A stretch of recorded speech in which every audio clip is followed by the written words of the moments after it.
Working live at Westwood Regional High School, Saturday night's Bergen County Football All-Star Game. Good evening, everybody. I'm Darren Cooper, along with my colleague Greg Tartaglia. We're proud to bring you all the action tonight here on NorthJersey.com. We're starting a little bit behind schedule tonight. We had some storms roll through about 30 minutes ago. It never did rain that much, though, Greg, but we had a little thunder, a little lightning. The lightning alarm went off at like 5, so we were able to clear the field 30 minutes, and we are set to start. We're hoping to get this in before we have another lightning delay. But, Greg, we had a lot of fun doing this game last year. We had history in last year's Bergen County All-Star Game. We had a tie. That's right. It was the first ever. Now the North leads the series 18-3-1, so kind of one-sided. But, again, it was something that no one had ever seen, and the South would like to get anything but a loss. So they alternate sites. We were down at Lyndhurst last year. This year we're up at Westwood, and for a very special reason with Coach Dennis Hart, the honorary coach of the North. It's a homecoming for sure. They even flipped the jerseys on us this year. I think they did this on purpose. They made the North usually wears blue, the South usually wears red. This year they gave the North the red jerseys, I think more to line up with Westwood, because it is a finale of sorts for Dennis Hart. That's right. He was coaching at Westwood from 2015 to 2022, or last season, and he brought them to a sectional championship, brought them to the regional final where they fell against Caldwell. Still, they had an outstanding season. He's got 7 of his Cardinals here on the field, so they get to play on their home field again. He gets to coach on his home field one more time. And the interesting thing about Coach Dennis Hart was he coached at 3 different places. They're all W's. Weehawken, Wallington, Westwood. So I'm sure he would like to go out with a W. Only you would notice that kind of thing, Mr. Tartaglia. Meanwhile, on the South side, as they flip the coin, the South is won, and they will receive. On the South side, the South is coached by Andy Howell, a good name. We know him from Rutherford. That's right. He coached Rutherford to two sectional titles and a regional title and the NJIC title. He was there from 2010 to 19, so basically the whole decade of the 2010s. Finished with a record of 72-30. Pretty good. Right. He stepped away to become principal in Pompton Lakes, and now that the Bulldogs have not missed a beat under Steve Dunn, who's one of his assistant coaches on the far side of the field. But as we view it, looks like the North team will kick off from right to left. And remember, All-Star games, we have slightly different rules because the playbooks aren't that deep. As a matter of fact, we're going to see one rule change right away. There is no kickoff, and the South will put the ball down at the 30-yard line. Other than that, there's the limits on what the defense can do, limits on special teams. You have to play kind of some basic defensive packages. And we'll see a lot of platoons. We'll do our best to highlight all the players, all the quarterbacks who play. We are just about ready and just in time for the skies to open up, by the way, and it start to rain. So lining up at quarterback, Devin Rivas from North Arlington as South takes the ball. 1st and 10 at their own 30. Jet sweep to Negro. No, it's a pass. Oh, they came out with a trick play on the first play. Negro throws deep. Who's that, Greg? Who's got the touchdown? Touchdown on the first play. As though the jet sweep. I love how they put the red numbers on the blue jerseys this year. It was either 15 I believe it's Kyle Villiani from North Arlington. I'm going to go with Kyle Villiani, a 70-yard touchdown. Why couldn't we have this in the last play last year?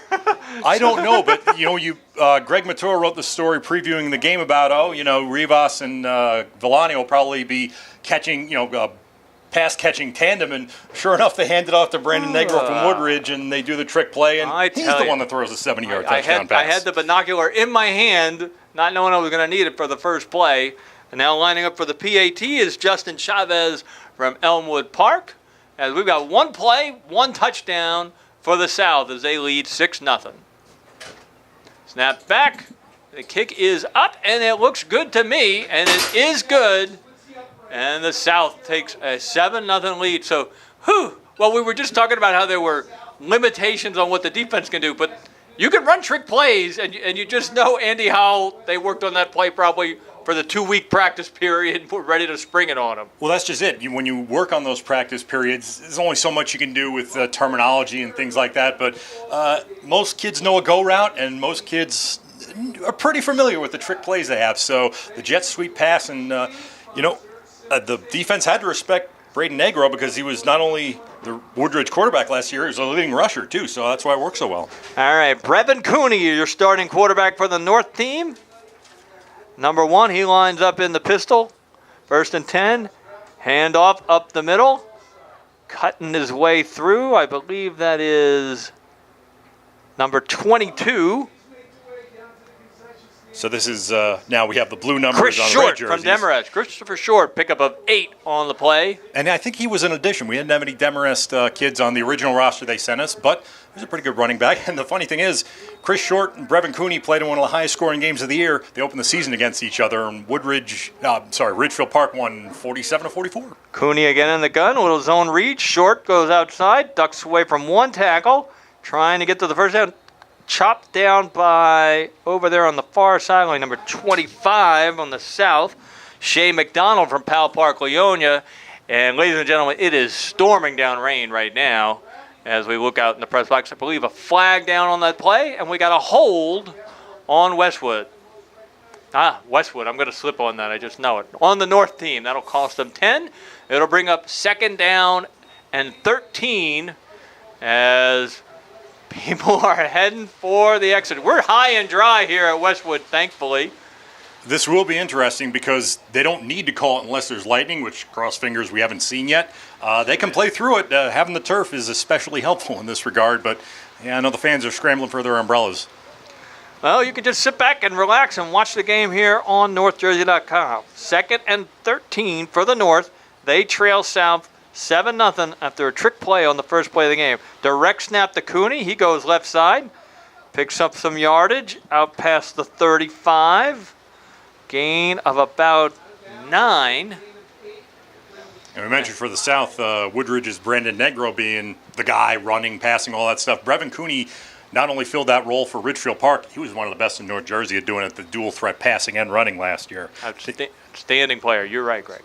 Threw for 16 touchdowns, ran for 10 more, and now he's running back into the huddle. Only to hear, I think that's a lightning alarm. Horrible news here. We've got horrible news. The lightning detector just went off, so we are going to have to hit the pause button here on NorthJersey.com. We have played about 4 plays from scrimmage, and we will post an update as soon as we find out when we're going to restart. We will post an update on when we're going to restart. Right now, it's South leading the North 7-0. We're just underway here at Westwood Regional High School, Bergen County Football All-Star Game. Darren Cooper and Greg Tartaglia here as both teams head into their respective locker rooms. We will keep the screen up, and as soon as we have some more information on when we're going to restart, right now, I'd guess it's about 6:38, 6:40 or so. But as soon as we get some more information, we will pop it on the screen. We thank you so much for staying with us. We'll be back when the game comes back. This is the Bergen County Football All-Star Game on NorthJersey.com.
again, everybody. This is Darren Cooper along with Greg Tartaglia live here at Westwood Regional High School. We've had a weather delay of approximately 30 minutes, but as you can see on our live feed, both teams are back out on the field.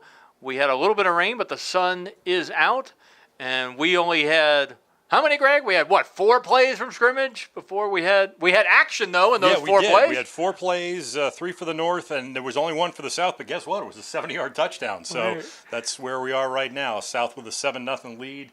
And we've played, I think, a whole, minute and 19 seconds? A minute and 19 seconds. The South in the blue jerseys tonight, the North in the red. The South took the ball on the first play, ran a little trick play. We hope you were watching. They ran a jet sweep pass from Brandon Negro out to Kyle Vianney, who ran 70 yards for a touchdown. North ran a couple plays, had a penalty. It started to rain heavily, and then the old lightning detector went off, and the field was cleared for about 30 minutes. Plenty of time to grab a hamburger. Although we didn't get a hamburger, and I'm pretty hungry. I don't know about you, T. We gotta get someone on top of that right away. But as far as recapping all the scoring and everything, the nice thing is game's on YouTube. You can always go back and watch it again later. That's correct. So this is the 2023 Bergen County All-Star Game. Players have to be nominated by their coaches to play. It is unique in that there are other All-Star games throughout the state, pitting county versus county, or even northern part of the state versus southern part of the state. But in Bergen County, we like to do things differently, and we like to do things big. And with all our schools, I was really impressed. Greg, you and I were talking about this before. How many players? Almost 40 on each roster? Yeah, so 39 on the South, and actually, because we added Ian Walls from Bergen Catholic and Chris Short from Demarest, that brings the North up to 36. So basically, each team has 3 dozen kids. And they started practicing. They practiced about 6 times, 3 times last week, 3 times 2 weeks ago, 3 times last week. If it's first time watching an All-Star game, the rules are a little bit different. Defenses aren't as complex. No special teams as we've seen so far. We saw an extra point. And the other thing that's different about the Bergen County Football All-Star Game is the dominance of the North, leading the series all-time 18-3-1. This is our second year bringing you all the action from the Bergen County Football All-Star Game. Our thanks to Mr. Leo Chapina for hooking us up. Longtime Saddlebrook coach. And treating us so well. And another former Saddlebrook coach in the booth right next to us, so we were chatting up during the rain delay. Darren White is the PA announcer tonight in his spare time. I don't know when he has any spare time. I want to take this chance. Happy Father's Day to you, Mr. Tartaglia, tomorrow. Happy Father's Day to you, Darren. Of course, everyone who's watching as well who happens to be a father. That is correct. Mr. Pedagano to my left, our world-famous producer. And Miguel, our less famous producer, is also helping us put this show together. All right, so the South is on the field. It is 3rd and 5 as we view it. The North moving left to right. And Brevin Cooney, number 1 in at quarterback. That is the North wearing red tonight, the South wearing blue. Polite applause greets the teams as they come back on the field. We got trips to the bottom part of this field. Cooney in the pistol. That is Short behind him. And the draw play to Short up the middle, and it looks like he's got the first down. It's going to be close. So we waited exactly, 34 minutes on the delay? And football again here at Westwood Regional. Brings up a first down and 10. And they were greeted by the sun coming out, too. So that's nice. Hopefully this lasts for as long as it can. Cooney checks back into the huddle. We haven't seen Jack Dugan from Westwood carry the ball yet. He's number 44. Now, he's listed as the kicker and the punter for the North, but he's lining up at tight end on this play. Lining up at tight end right now. Short to Cooney's left. Direct snap to Cooney, back to pass. A little rush. He's going deep. He's got a man. Incomplete. Was looking for Colby Lawton from Westwood.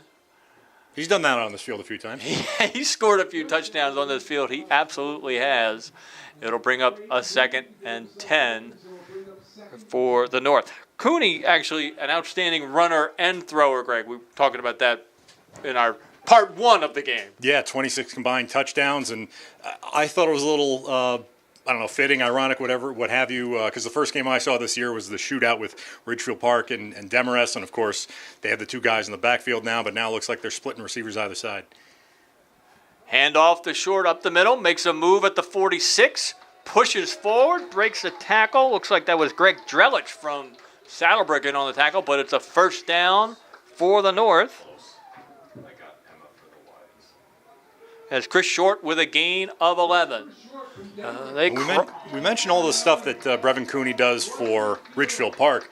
I just looked at Chris Short's numbers. He was their leading rusher, had a 1,000-yard season, and he was their leading receiver. So he really did a lot for the Norsemen this year. Fans, just be aware the all clear sound from the lightning detector will go off momentarily. As an all clear sound. Cooney back in the short shotgun. Pushes Short over to his left. Snap back. Cooney keeps. Goes around left side.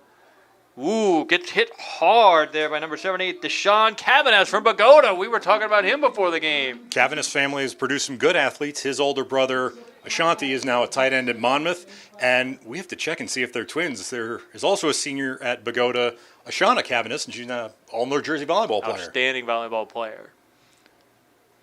So a pickup of 5 as Cooney on the keep. And it'll bring up 2nd down and 5. You're watching the Bergen County Football All-Star Game on NorthJersey.com. Thank you so much for sticking around with us through the rain delay. Looks like the North is a little bit confused here on what the play, what the formation is.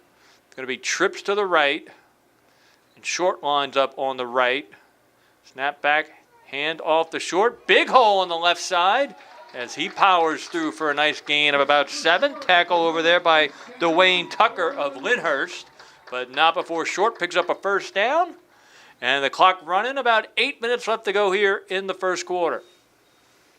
A bunch of Lyndhurst guys on the defense, and they were the host team last year. Saw Coach Ralph Tuero on the sidelines. Not coaching this year, but you know what? There are certain guys who just love to be around football, and he's one of them. Cooney again in the pistol, trips to the right, and another split wide receiver to the far side of the field. Snap back, Cooney hands off back to Short. He tries to escape the tackle. Good penetration that time by Greg Childers from Becton. Holds Short to a gain of about 2. And briefly slow to get up there, Sean Cool from Lodi, but he is up on his feet. Sean was in on the tackle. And we got a flag down.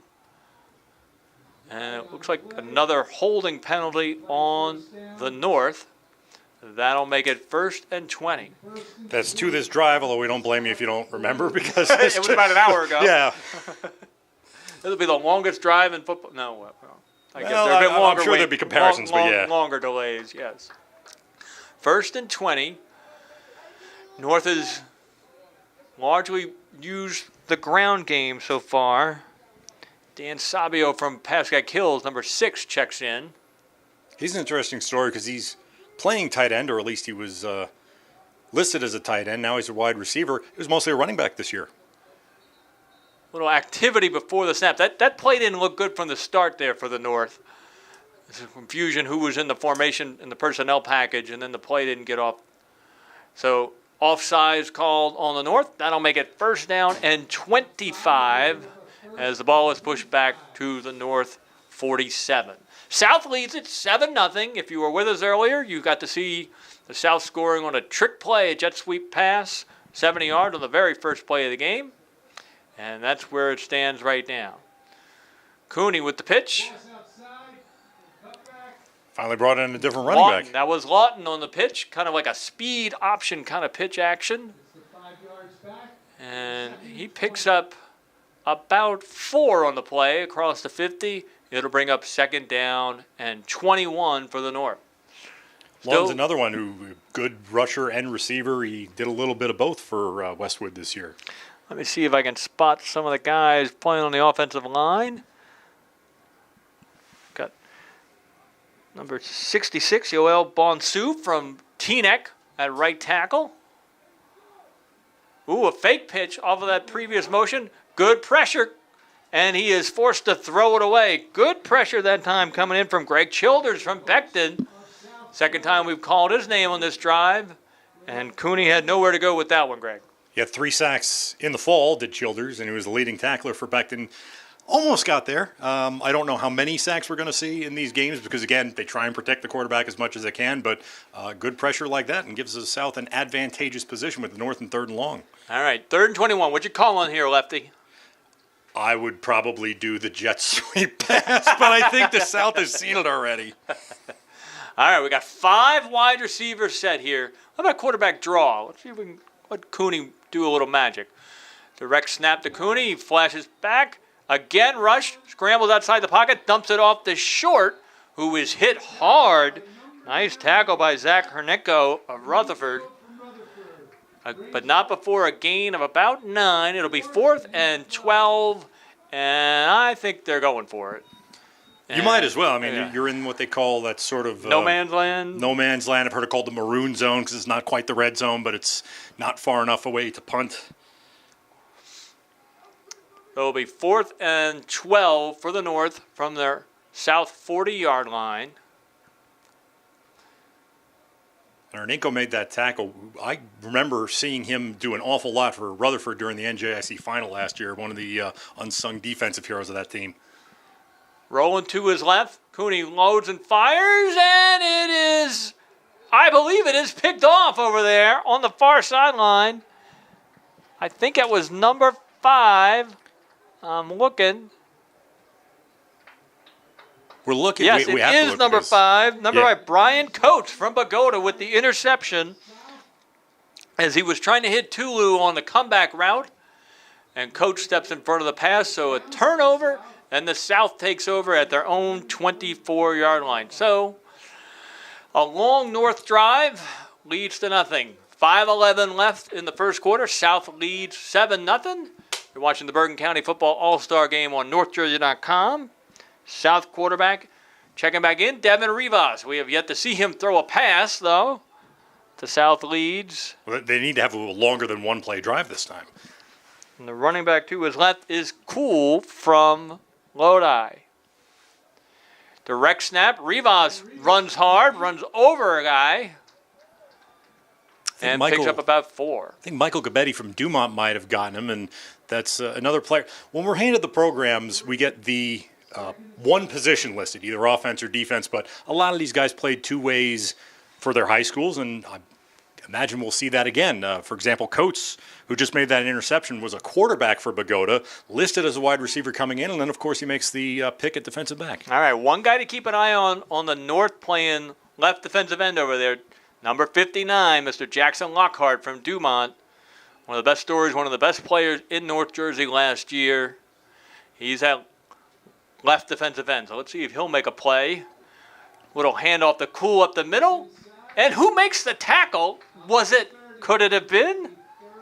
Number 59 was in the area. 59, Jackson Lockhart made the tackle. How about that, Lefty? What do you think of that? Well, I think that it was a great story to write for Athlete of the Week because it wasn't his senior year, it was his junior year. He earned Athlete of the Week after the big Dumont win over Tenafly on Thanksgiving.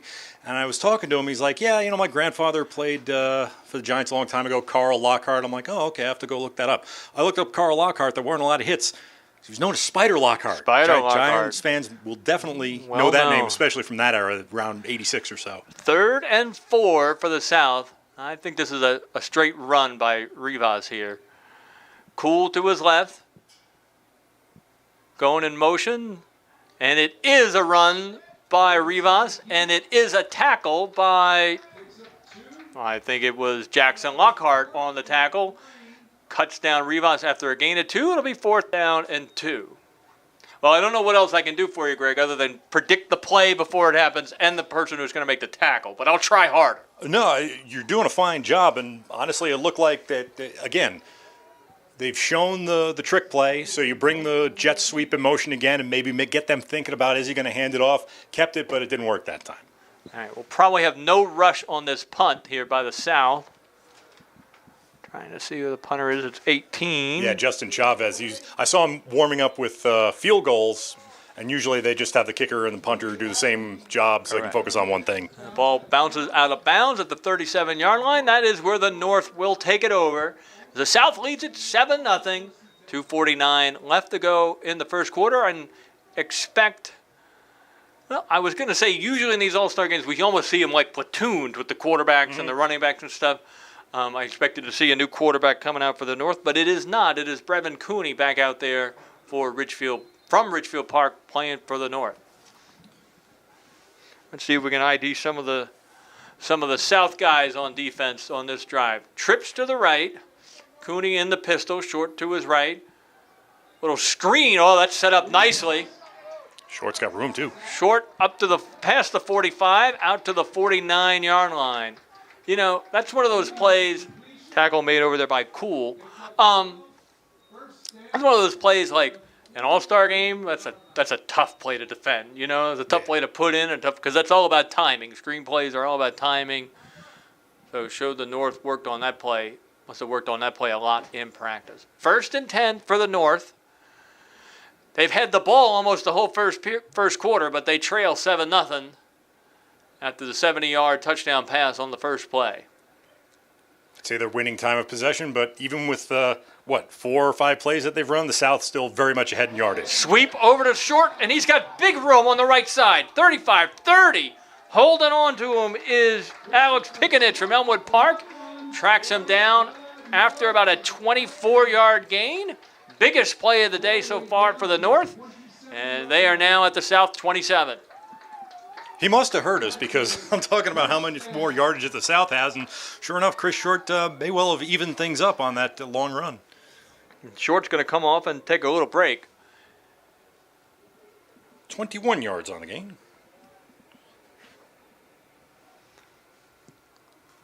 Believe that is now Tajon Burns in the backfield from Fort Lee next to Cooney. We got twins up top. Snap back to Cooney, hand off to Burns. This time South is there, but he pushes forward. Wrapped up there by Greg Childers of Becton. We've called his name a few times already. And a gain of about 4. It'll bring up 2nd down and 6 for the North. South leads at 7-0. We're approaching the 1-minute mark here in the first quarter. So happy you're here with us. We had a rain delay of about 35 minutes right after a few plays, but we are back underway now. Let's hope the weather stays away and we have a beautiful night. Trips to the left. Cooney going to keep it to the right. Good blocking on that side. He's popped out of bounds there by Dakota Pinheiro from Powell Park, Leonia. But not before he's close to a first down. Let's see. They're going to mark it right at the 18. That is a first. Well, officials are looking at it. There's about a half-yard difference between the marker and where they have to get. You are correct. So it'll bring up 3rd and 1. And this is as far as either team has been on a drive. Now, obviously, we know that the South got a touchdown, but as far as driving the football, this is the first time either team's been technically inside the red zone. All right. 2 tight end set. This is Cooney all the way here. Cooney with a sweep right. And he takes on a tackler right at the 17. That's Connor Abel Lewis from Powell Park, Leonia. And a little bit of extracurricular activities after that play. A flag flies, but not before Cooney gets a first down. Take on is appropriate, because he just ran right into it, didn't even bother to try and juke him. I saw Brevin Cooney do some nice jukes on the field this year, but that time was just a straight put your head down and run. They went chest to chest. Unsportsmanlike conduct is called on the South. That'll move the ball half the distance to the goal line. Spotted at the 7.5-yard line. And that makes all stat heads like Lefty over here really happy that he gets to note a 7.5-yard penalty. It'll bring up 1st and goal. Short finds his spot in the deep tailback position. Twins left and right. Quick snap to Cooney. And right away in the backfield is number 13, Emakuchi from Lodi with a tackle in the backfield, the old TFL. That is a loss of a half-yard. And that'll probably bring us to the end of the first quarter. In fact, I can see the coaches calling everybody away. So we will take the long walk to the other side of the field. Isn't it always that way, Greg? Yeah. It is. They can never end the quarter right at the 50-yard line. It's like, oh, I'll just stay right here and, not have to move. The clock still shows 11.8, but that's an easy fix of just tapping the button. So we are through a quarter here, the Bergen County Football All-Star Game. The South leads the North 7-0, but the North knocking on the door. So, Greg, your first thoughts on the first period, first quarter? Well, I'm curious now as to whether somebody called the timeout because the South is still out there on the field with the refs and the chain gang hasn't moved. That's the first. Yeah, no, one of the refs signaled to restart the game clock. There they go. No, the play clock, sorry, yeah. While you're there, stop by Alliance Orthopedics. I think it was a no All right, gainer. well, we thought it was the end of the quarter, but it is not. Maybe you were right. Maybe it was a timeout called.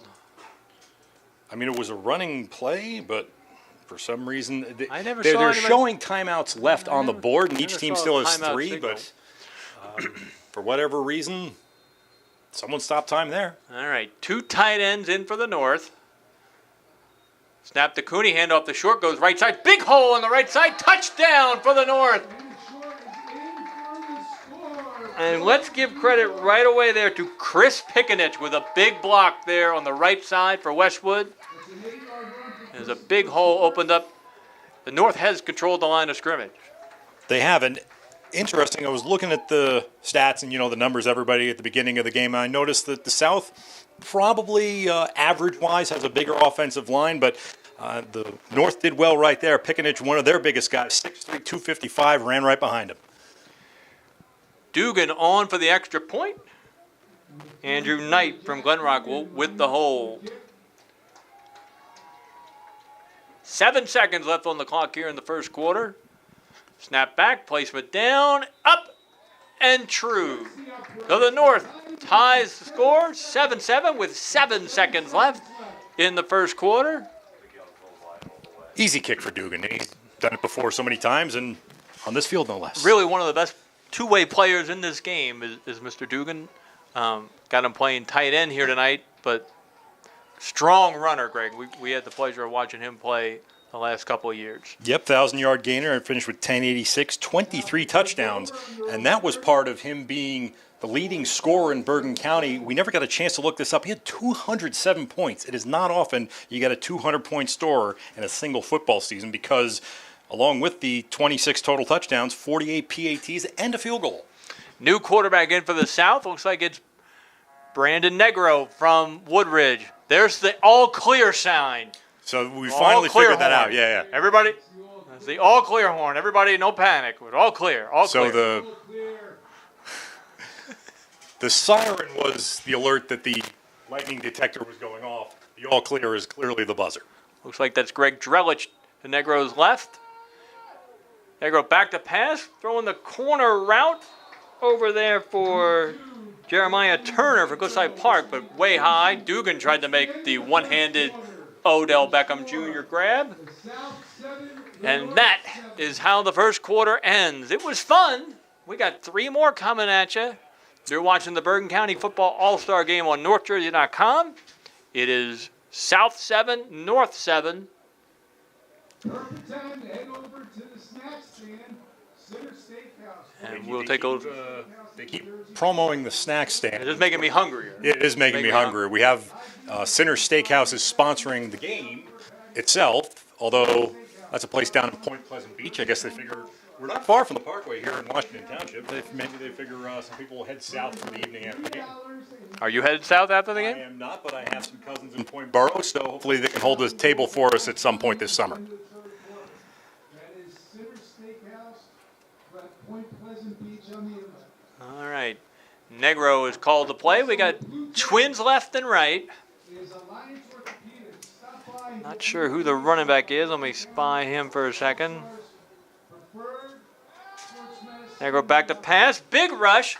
Screen pass dumped off to Turner from Cliffside Park, but he is unable to make the grab. So we were talking before. We complimented the North on their screen, how good the timing was. Right there, the South tried the same thing, and the timing just wasn't there. Pass falls incomplete. It'll bring up 3rd and 10.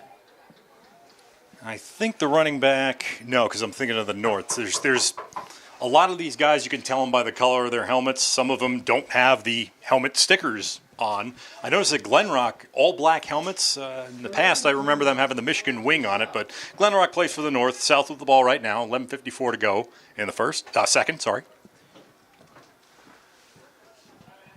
4 wide receiver set for the South. Negro rolling to his right. Little comeback pass. Nice throw. Nice catch. The North guys on the sideline saying no, but it was absolutely a clean catch. Kyle Villiani from North Arlington. He was our touchdown scorer on the first play of the game, and he's got the first down. You know,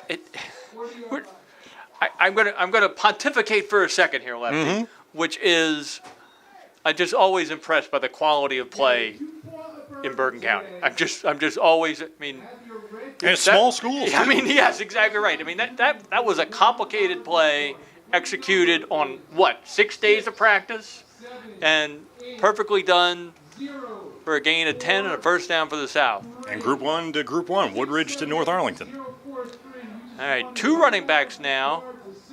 Press coverage shown by the North. Negro hands off to Turner, who spin move as didn't have a lot of room there, and he lucky to get back to the line of scrimmage. I think that was 57, 57 on the tackle. That's Scott Hahn from Fort Lee after a gain of 1. Fort Lee tackling Cliffside Park. We know they're pretty close, and that's been a rivalry for quite some time. Turner, though, he played running back and he played quarterback for the, what are we calling them now? The Bridgemen. The Royal Raiders? No, because Royal, of Cliffside Royal Park, Raiders. Ridgefield, yeah. Royal Raiders. We got to get ready, though. We got another co-op coming this year, new one. And that is? Cresco Emerson. That's right. So Bergen County's going to have Cabo, 4 of them. The Cabo Cougars. Negro in the gun, 4 wide receiver set. North have been getting good pressure. Fake on the jet sweep, quick slant, knocked away. Or just the timing not quite there. They try Villani again, but Alexander Caba from Teaneck was there. We'll credit Cabo with a pass defense. And it'll bring up 3rd down and 9 for the South. 7-7, early second quarter. All right, I called out Jackson Lockhart. He's on the far side now, number 59 in red. Obvious passing situation. Let's see if Jackson can get some pressure on Negro. 4 wide receiver set. Drellish is the back. Is the back.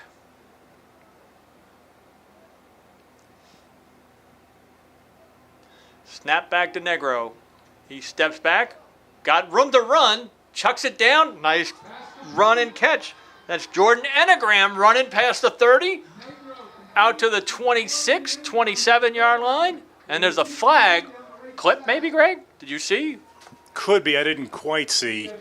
He's at the 27. It's going to be a first down, though, because if it's a clip from that far down the field, it was a 22-yard gain. We got block in the back. Referee calling block in the back. Let's see. If they call it from the spot, it should be a first down. Call it from the spot. He stepped it off from the 32-yard line.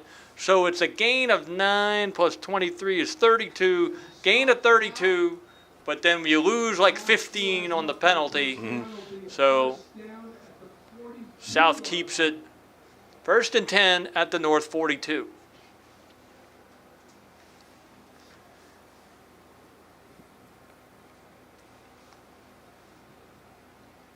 Plus that's a 17-yard gain all told. All right. Just make your numbers add up, Greg. Hey, somebody's got to write a story about this afterwards. Drellich in the backfield. Negro, straight run, getting chased. Ooh, and he gets hit hard over there. Good pursuit. I think it was Ruben Mancia from Fort Lee, number 56. Number 5, Dan Siraz from Westwood with a big hit. A loss of 1. So it'll bring up 2nd and 11 for the South. So you've got Jackson Larkhart on one defensive end of the North, and on the other side, you have Matthew Murray of Fairlawn. Another 2-way lineman. Again, guys listed with only one position on the roster, but it's almost like a Group 1 or a Group 2 game because, I mean, it's great that you got 36 guys on your team, but those aren't the big numbers that some of the bigger schools have, so everybody plays wherever they can. Twins to the left and right, but before the snap, we got a timeout called by the North. Timeout on the field. With 9:11 left. So, coaching the North today is the one and only Dennis Hard, prowling the Westwood home sidelines, ostensibly for the last time in his football career, in a game that counts. A game that counts. And you would think, the thing about Coach Hart's career, Westwood really, I mean, was a great success for him. When he started out at Weehawken, I think he had 3 wins in 3 seasons there, so that already kind of put him behind the 8 ball. But all the success he had at Westwood ends his career 108, 103, and 1. Cardinals helped get him a winning record, and of course the sectional title this past fall. Right, played one of the best games of the year against Caldwell in the Group 2 semifinal. Yeah, and Caldwell was a great And team with Caldwell a ended tough up winning the state defense. championship. Westwood led that game 7-0. And of course, Westwood and Rutherford played one of the more controversial games of the 2023-2022 football season. Something about a play down to the goal line, but I don't know anything. I don't know anything about it. Well, we don't have instant replay anymore, so there goes that. Trips to the right. Don't get me started on that. Trips to the right. That's why I only said one sentence on it. We're waiting for the timeout clock to be finished. All right. Rutherford says they were in, and Westwood says they were not. The battle will reign in debates for decades. Negro in the shotgun. Drellich. And we got another delay. False the whistle. start. Full start on the offense. False start called on the south. Second and 16. Those are the types of penalties that you, I don't know, quote unquote, might expect with guys who haven't exactly played together. They've only had 6 practices, but so far, fairly clean game. I think that's only the second penalty on the south. The thing I worry, ladies and gentlemen, Greg and I have witnessed more than one Bergen County football all-star game, is everybody's still feeling kind of fresh. When we hit like the third quarter, people start getting tired is when you start seeing the mental mistakes pop up. Not everybody's in the same great football shape you are, Mr. Tartaglia. Big rush, big hit! Wow. And I believe It wasn't Lockhart. It was looking like a blitzing linebacker. White helmet, who do you think? yeah, it was Lockhart, of course. Jackson Lockhart with the big sack. Young man going to Monmouth. Got a big future ahead of him. A loss of 9 on the play. Sack by number 50. I told you it was coming. Yeah, he's good too. It's just the other thing that happens in the All-Star game is they may not wear the exact same helmets that they wear. You know, I've seen years where they trade stickers. I was looking for the Dumont orange over there, but I guess we could tell by the play that definitely is Jackson Lockhart. 3rd and 25 now for the South. 8:20 and counting in the first half. Tied up at 7. Quick pass out on the flat to Viliani. It's off his hands. Timing not perfect on that one. He wasn't going anywhere anyway. Fourth down. And it'll bring up 4th down and long for the South. South brings out the punting unit with 8:13. Hey, we will see a punter for the first time today. I think Justin Chavez is going to head back there for Elmwood Park. He did pretty well as a kicker for the Crusaders this year. Made 28-point afters and 1 field goal. Tony Atme from Glen Rock stands at around his 27-yard line for the North. Not sure you can rush the punt here. And the punt is away. Atme fields it at the 26, runs to his left. Watch, gets around in. He's got some room. 35, 40, 45. Good blocking over there by the North. Number 10, Shakur Merritt from Englewood with a good block.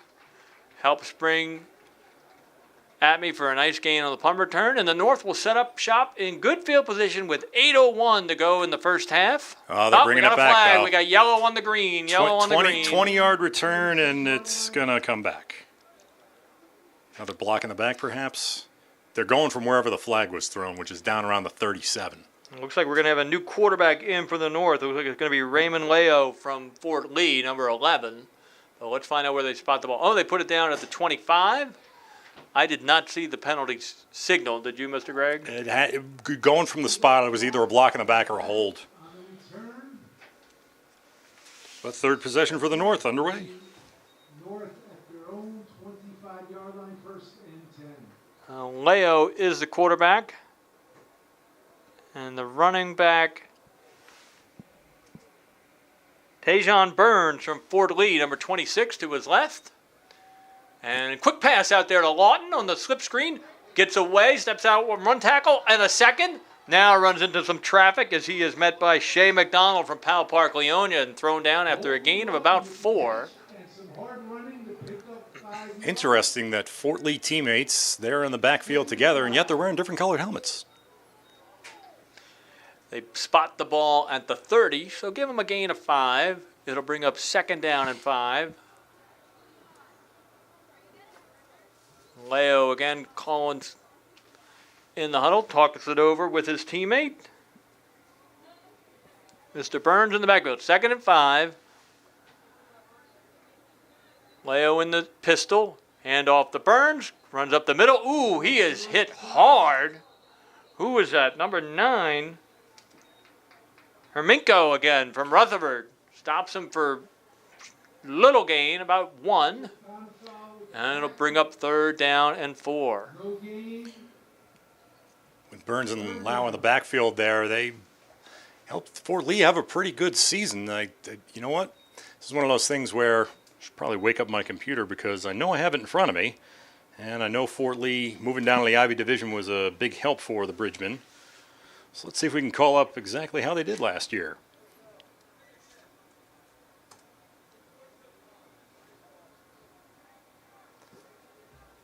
We'll have to wait on that technical difficulties for a second.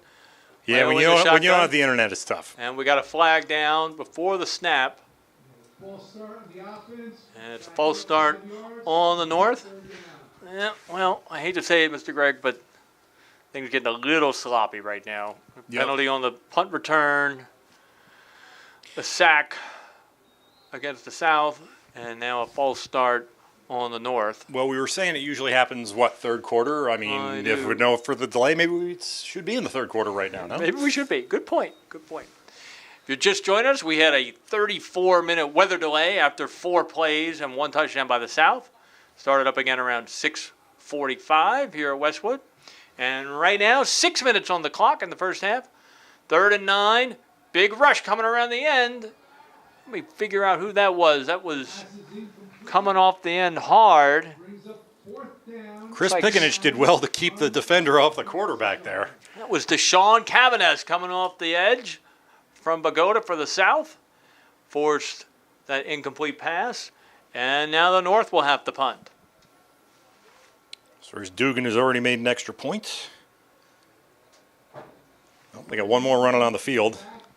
It's another Westwood guy, Yanni Constantinides. Constantinidis. All right, you get to say it. I knew get- it. you get to say What I didn't know was it Constantinitis or Constantinidis, and we took care of that in the pregame.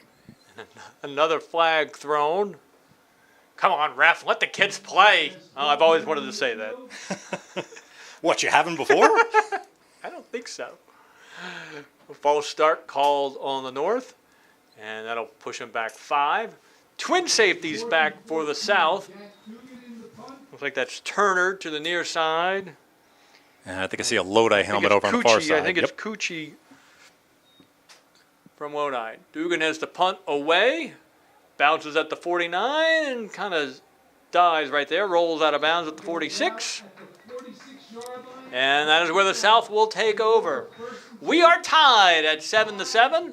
I'm Darren Cooper along with Greg Tartaglia. You're watching the Bergen County Football All-Star Game on NorthJersey.com. There's an announcement As always, we are supported by a cast of characters. on the field. There will be 5 That's right. We got our producer, cameraman. Actually, we have an intern on camera today. So we got Mike Pedagano's here in the booth with us. We got Miguel Fernandez right next door.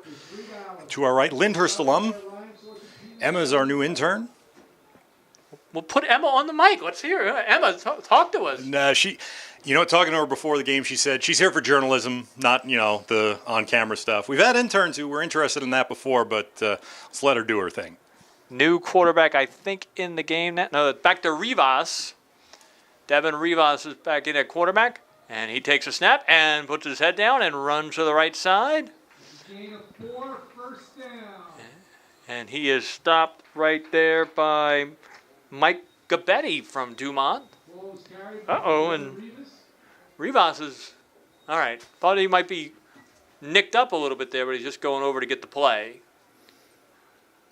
Had a chance to talk to Devin. He was one of our 100-yard walk players I had the opportunity to meet with. Was that this past before or season. after? He had a last-second game-winning touchdown in one of the games this year. Was that I the think walk I before don't or after remember. that? I don't remember. Great question. But North Arlington made the playoffs this year, first time in a long time, if I remember right. They did, and a great season for Rivas. Threw for 1,690 yards, 17 touchdowns, ran for more than 500 too. 2 running backs in the backfield this time. Ball right at midfield. Another quarterback power, I bet. Nope. Just straight power that time. Hand off to getting up off that. Peeling him off. Number 12.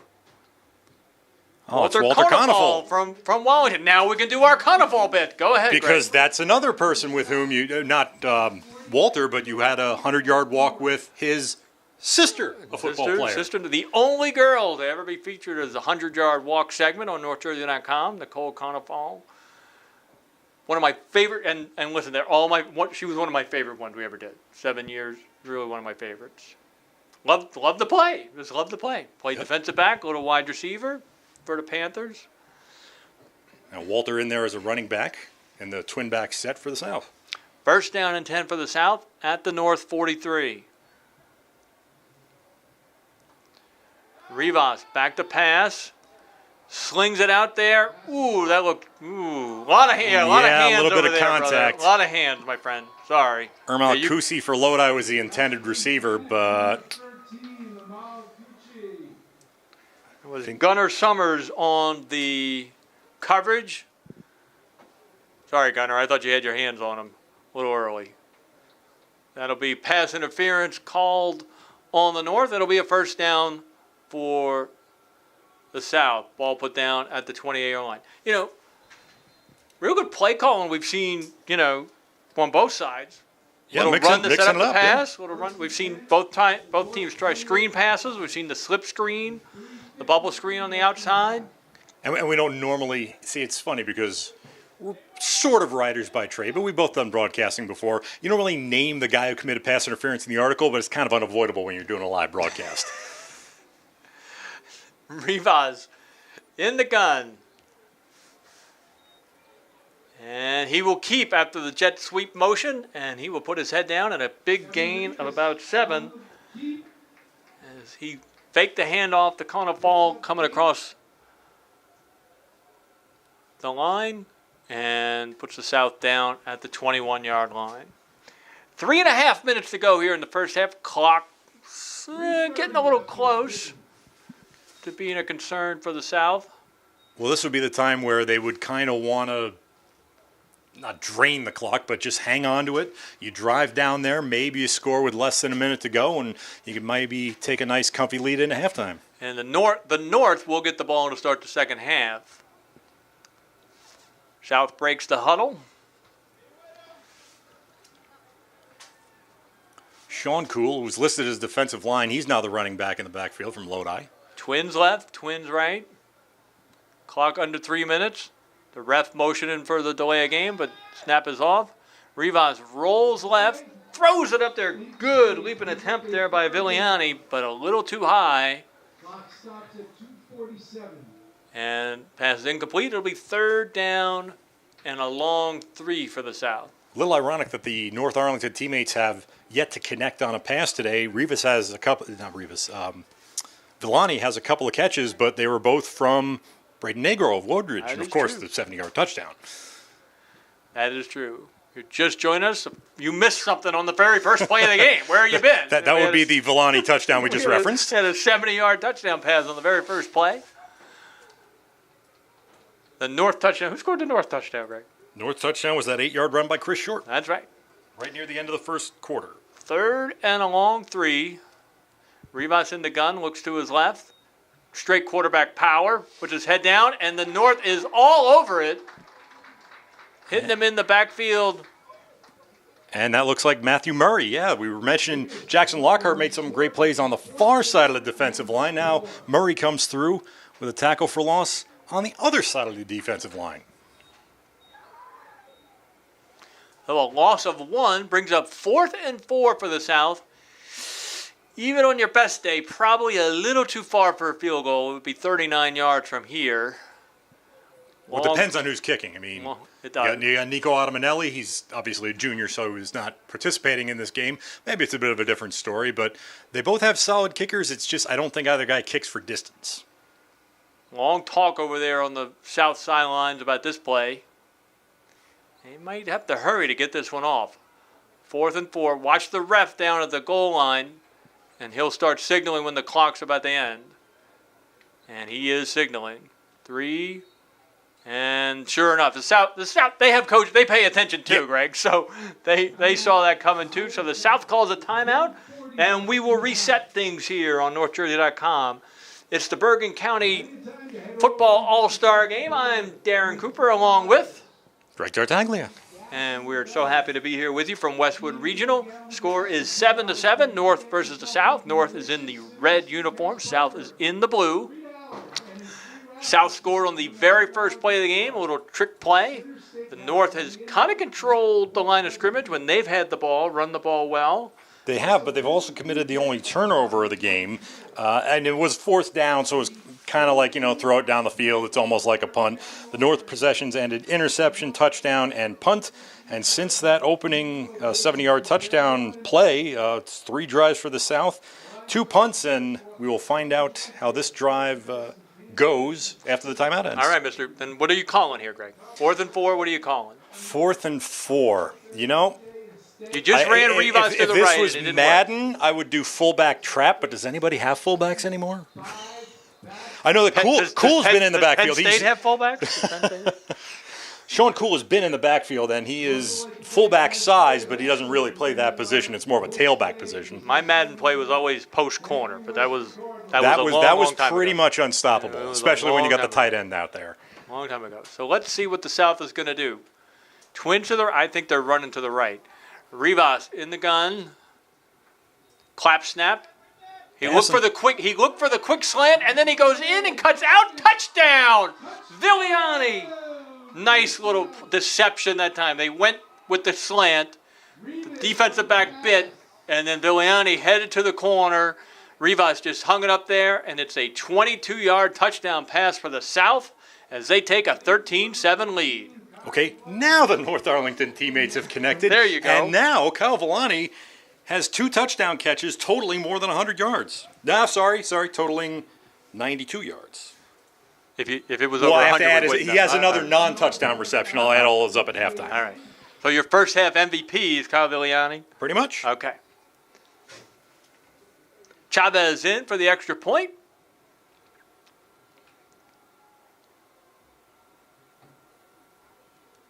Snap is way high, but Chavez is able to kind of toe poke it through, and it is good. 14-7, the South leads the North here at Westwood with 1:33 left to go in the first half. And that was a nice little hitch and go that they ran there with the pump fake and everything. So officially, Villani now 3 catches, 102 yards, and 2 touchdowns. That's efficiency, right? Are you sure about that? Are you sure? Did you add it all up Well, he had a right? 70-yard touchdown. He had a 10-yard reception that went for a first down, so that's 2 for 80. And with his 22-yard touchdown catch there, I'd say that's 3-102-2. All right, so now let's see the North, what they can do with like a 2-minute drill here. They get the ball with 1:33 left. I see if they bring out a quarterback. I'm interested to see. And it will be It's like Raymond Lau. Lau again, back in quarterback from Fort Lee for the North. And he'll hand it off. Big hole on the left side. 35, 40, 42, pushing forward. The ball came out, but I think they're going to rule forward progress stop. That's how I'm going to rule it. Burns was down. Burns with the carry for about 14 yards. Let's see the North hurry it up. They list 3 timeouts left, but I thought they took one before, right before the first quarter ended, remember? Someone took a timeout, but it wasn't charged. That's why there's still 3 on the board for them. Gain of 14. I think they caught the South surprise there with a running play. Leal again. This is hard. You haven't practiced that much. Now you're running a 2-minute drill. Well, that's why it helps to have 2 teammates in the backfield there. Slings it on deep. And over the shoulder catches that Dugan down the sidelines. Yeah, Dugan's been lining up at tight end. It is. Jack Dugan with a great catch and a big gain puts the North at the 15-yard line. 35 was, how many yards on that one, Greg? So 6 39? plus 35 is 41. 41-yard grab for number 44. And, you know, we're not rooting for any team, but, like, we kind of want nice for one of the Westwood kids to have a big play on this field, Yeah, for sure. well, for sure. you know what? They have good plays. They could win, they could lose, but really we like to see people making big contributions, and Jack Dugan certainly did that all football season. He's doing it again tonight. All right, clock running, 35 seconds here, North.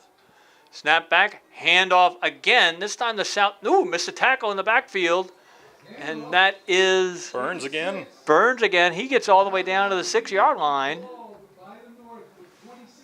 And now the North will burn one of their timeouts.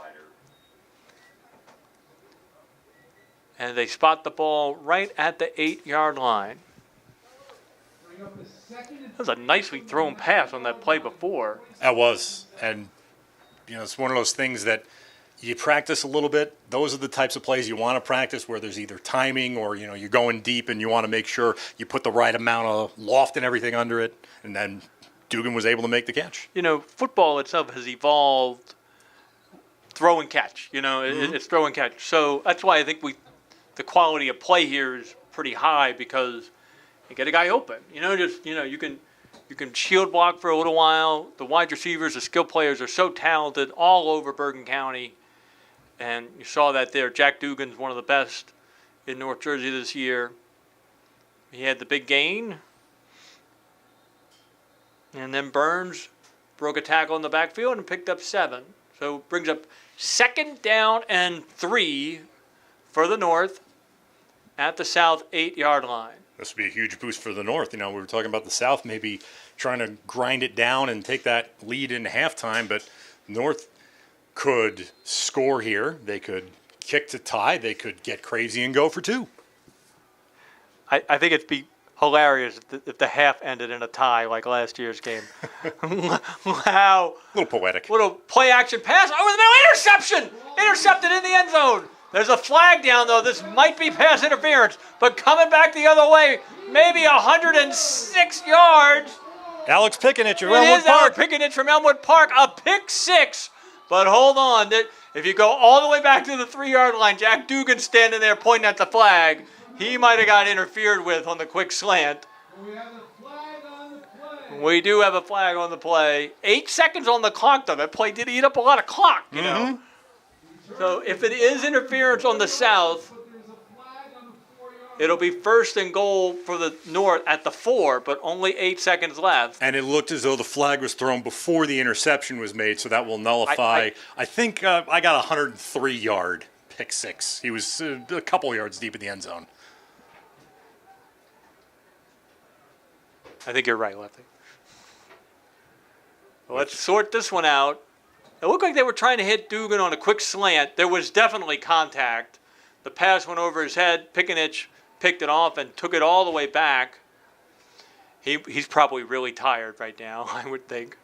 Yeah, he's going out. They're going to sub He is for him. going out, Need some actually. oxygen. Defensive passer. I never did see a signal, but our PA announcer just said it's defensive pass interference. And now the North will call a timeout. I believe they have 1 left. So a little bit of excitement there, but all for naught. And it'll be 1st and goal for the North. So this is a big moment in this game right now. We're making let's inform our audience, we're making the joke about the tie. Last year's game ended in a 16-16 tie for the very first time. So this year the goal is somebody to win. Yeah, last year I think it was Donovan Salters, the Lodi quarterback, led the South from behind, and they tied it by scoring with a minute or 2 to go. Went for 2, forced the 16-all. Right now, again, since it's halftime, I would think that North scores. They kick Jack Dugan. It's his home field. He's a short kicker. Let's go in 14-all and see what happens in the second half because the North gets the ball in the second half. There is some. We should inform the audience too. There was some talk before the game if we had a weather delay, that we may not have a full halftime. So we'll wait until because we already had like a halftime. We had a 35-minute, 34-minute weather delay. We'll have to see if we really have a full halftime once this quarter ends. Of course, it was early in the game, so we don't know yet. We do not know yet. All right, so what do we got? That's a straight T formation. It is a T formation. Pop pass to Lawton in the end zone. Oh, he had it. Touchdown. They're going to give it to him. Absolutely. He may have juggled it a little bit. I think that's Cavanis over there maybe saying it wasn't. No, Coates from Pagoda was in on the coverage. But it's a touchdown for the North. Colby Lawton reels that one in on the fade. And that makes the score 14-13 with 4.5 seconds left in the first half. So the two biggest plays on that drive were the two Westwood Cardinals. Jack Dugan had the 41-yard reception that flipped the field. Then there you see Colby Lawton had a fine season running and receiving the ball for Westwood. Hey, North, you need a holder. You need a holder here. And Jack Dugan's got to get out there because now he's got to kick the extra point. Oh, he had to go get the tee. All right, I forgive you, Jack. I forgive you. But yeah, for Lawton, 413 yards receiving last year, 463 yards rushing. Oh, it's a fake! It's a fake! And it's a pass out in the flat. And we won't have a tie after all at halftime. And that looks like another Cardinal. Is it Constantinides? It was number 5. A 5. Oh, he's listed as a defensive back. Dan Sirois. And so we get the tiebreaker that we wanted last year to end the first at the end of the first half. So the North takes a 15-14 lead. And that's kind of like the North telling the South, like, yeah, we know trick plays too. Thank you very much. And Andrew Knight was the one who threw it. He lined up as the And holder. they are going to call it halftime. They're going to call halftime. No reason to put the South out on the field with 4.5 seconds left. And we have reached halftime here at Westwood Regional High School, the 2023 Bergen County Football All-Star Game. You're watching it live on NorthJersey.com. I have a feeling we're going to have kind of a short halftime. I think both guys are going to, huddle in the end zones. Get a milk break. Orange peel. Well, what would your little Yeah, that's right. Orange peel. That was that was peel. soccer, but I do remember enjoying the orange peels at halftime of soccer. So we will take a little bit of a break. Let Mr. Taglia add up all the halftime stats, and we will be back with the second half action. Oh, they put 4 minutes. They put 5 minutes on the clock, so we're gonna have 5 minutes. So start adding them up, Mr. T. 5 minutes to get a hamburger.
once again, everybody. I'm Darren Cooper along with Greg Tartaglia. We're getting ready for the second half here of the Bergen County Football All-Star Game.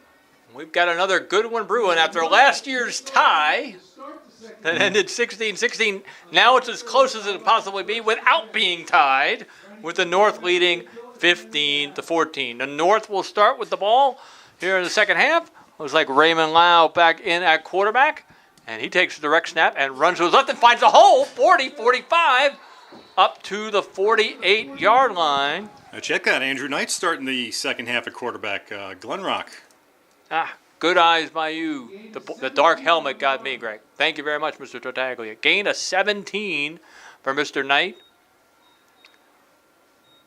He's a kid I got to watch in person this past year in the playoff game against Ridgefield Park.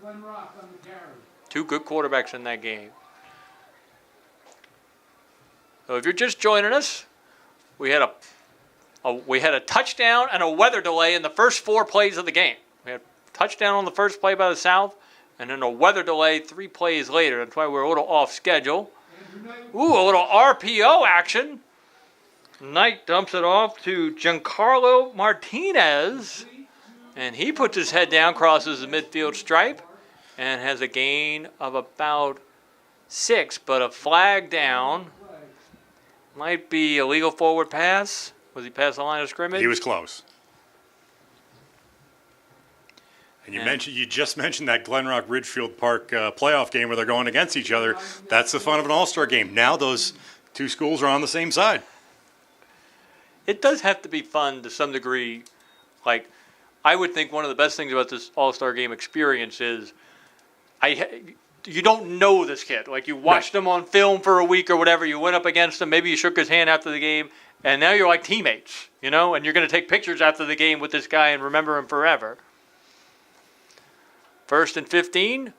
Knight takes a direct snap. Good blocking on the left side of the line. Again, number 76, Chris Pickenich. He's got a big, and I'm not just saying that because he's got all these families sitting in front of us right here. Good block and a big gain. It'll bring up 2nd down and 6. Yep.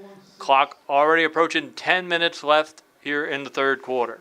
Knight, an excellent runner for Glen Rock. Had 680 yards, 9 touchdowns this year. Also threw for 11 touchdowns. So we'll see if he's in there just to run or to mix it up. Because the first half, the way the South did it, Braden Negro, when he was in there, you were expecting a pass. And when Devin Rivas was in there, you were expecting a run. Trips to the top. Knight in the shotgun. Little play action. Dump off over the middle. Who is that on there? Number 13. Ryan Umstead from Fairlawn. Ryan Umstead from Fairlawn. We talked about him briefly in the first half. He gets a gain of about 6 right on the sticks. And they will signal first down. You know, the other thing that's impressive, it seems like you were talking before about one quarterback was throwing, one quarterback was... But, I mean, that's how you diversify your playbook because one quarterback maybe has 10 plays. The other quarterback has 10 plays. Another quarterback has 10 plays. So I'm not sure, have we seen all of the South quarterbacks just yet? Negro. They only had 2 listed on the roster. You are correct. The North had 3. 1st and 10 for the North at the South 43. Again, the RPO this time is behind the line, but nothing doing on the pass out in the flat. That was Martinez again, and he is hit right at the line of scrimmage. Dwayne Tucker from Lyndhurst. Good recognition, making a nice play, holding the North to no gain. And they've been faking to Alejandro Camarena, the big running back from Pascack Hill, scored about 23 touchdowns last year. He was also good on the defensive side of the ball, which is where we going in expected him to play most of the game, but there's always some surprises. He's getting the ball now. Camarena, 40, takes on a tackler at the 40, bowls through to about the 36-yard line. That collision over there with Shea McDonald from Powell Park, Leonia. So, Greg, I will be completely transparent and say we were talking a little bit before the game. Who's your offensive end? Who you think is going to have a big game? I said Cooney for the North. The other guy I really liked for the North was Camarena from Pascack Hills. Just about fantastic player for the Broncos. Hard not to like him. He ran for 1,000 yards, and it was 23 rushing touchdowns. I think that might have also been his total. He was very high up the North Jersey scoring list last I year. want to say he was a wrestler too. That's a tough one. I want to say he's a wrestler. And he did not carry the ball at all in the first half, but wonder if they were figuring they could bring him out in the second half. Here's a direct snap to Knight following the block on the left side. Jumps over a tackler. Frangipane dove at the ankles. It looks like a first down. And the North has a good drive going. First down to the 33. Now listen, the other thing, we had a short halftime. The South defense has been on the field a while here, Greg. Mm-hmm. Yeah, because they couldn't quite run out the ball with their offense, run out the clock with their offense in the first half. A couple of big plays. The North maybe got them a little winded, going down and scoring right before the half ended. And now here they are. We got 1, 2, 3, 4, 5, 6, 7. So this will be the 8th play of the drive for the North coming up. 15-14, the North leads. They took the lead on a 2-point play on the last play of the first half. Knight in the gun. Hands off the middle. Camarena up the middle. And he's got a good gain of about 5. I would tell you, Greg, to me the biggest storyline right now for the game is the North has controlled the line of scrimmage when they've had the ball. Yes. They have been able, they have shot themselves in the foot. They did have an interception and they had some penalties, but when they have run the ball, they have run so very effectively. The only turnover of the game, but they made sure that it didn't matter by making the timely plays, shall we say. They marked the ball. Well, the stick is on the 29, but the ball is on the 28. Camarena to the left. Twins left and right. Defensive line shifts. Knight, bubble screen, number 7. Tony Atme and teammates connect there. Another big block by Pickenich. He has had fun out there tonight, Mr. Pickenich, number 76. A gain of only about 3, and it'll be 3rd and 2 now for the North. And under 6 minutes, almost half the quarter gone here. I'm going to say this is a big play here for the South, Greg. They need to make a stop. They would like to get off the field and maybe just give their defensive guys a break, and not only that, maybe finally stop the North from controlling the tempo. Look, the longer they possess the ball, stale may not be the right word, but the fact is, South offense just hasn't been out there. Knight, as they go heavy set, breaks into the clear at the 15, the 10, takes on a tackler and drags him inside the 11. You know, I was tempted. I was going to make a call before the play. I was going to say, listen, it's 3rd and 2. It's totally 4-down territory. Let's see if the North throws a pass. They didn't do any of that. They ran heavy set, and they just took care of it for you. Yeah. So they outsmarted me. 1st and 10 for the North at the 11. 14-yard gain for Knight on that play. You can see right now the North, this looks a little fresher right now. Of course, they haven't had to have their defense out on the field in, a good 20 minutes? All right, again, kind of tight set. Oh, we got a timeout. A little bit of a different formation look that time by the North, so I think the coaches want to talk about it. That'll give us a chance to, again, inform our audience. The coach, the honorary North coach, is Dennis Hard, the former Westwood coach. We haven't spent enough time talking about South coach Andy Howell and the job Rutherford has done, and how we didn't realize, like, we have the rematch of Westwood Rutherford in a way from the sectional final from this year. So we really, really need there not to be anybody anywhere near the goal line in the last minute of this game. Listen, that's inside North Jersey football joke, but if you don't know it, well. If you don't know it, log on to NorthJersey.com. You can read Darren's wonderful story on last year's, what was it, North 1 or North Section 2? They're so weird with the sections now. And I don't think it was definitely Group 2. I don't think I covered that game. I forget where I was, but I know somebody all about shot it. a good video. I thought it was yours. It was not. I did get a video. That is true. I did have a video of it. Who doesn't have a video of everything? Well, these yeah, days, right, Greg? Between that and let's not bring up Clifton East Orange. Don't do that. Or New Milford, Hasbrook Heights. Oh yeah. All right, Knight in the shotgun. Toss to Colby Lawton, and that play wasn't going anywhere that time. They ran short side of the field. Dwayne Tucker from Lyndhurst, one of the first guys there. No gain on the play. Clock still running. Approaching 4.5 minutes. Just the first possession of the second half. And Tucker's made a couple of tackles on this half, and I only got to see one Westwood game last year, but I feel like that was the sort of role in which they used Kobe Lawton, almost equally having him run and receive the ball. He lined up at receiver most of the time, but they found very creative ways to get him moving the ball downfield. And Westwood lose some skill position, but they bring back the quarterback and a new coach now this year. They bring back their quarterback, Mr. Karsich, Robbie Karsich. Always helpful when you can do that, and they're going to need some line to protect him too. Clock hits 4 minutes. The rec snap tonight. Fake pitch. There's the it's a little trick of hook and ladder to Pickenich, and he's rumbling.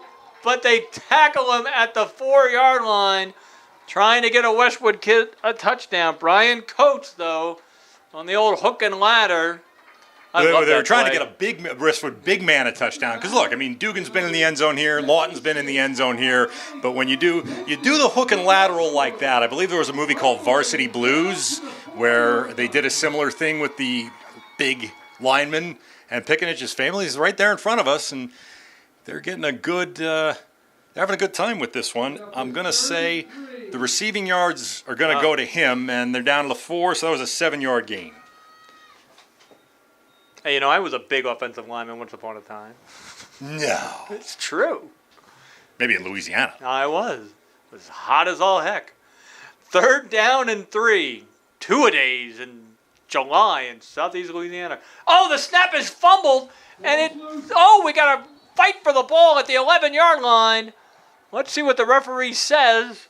And let's find out if one of those two guys are wrestlers, because I see some moves to kind of pin going. It's Herninko, Zach Herninko. It was Herninko.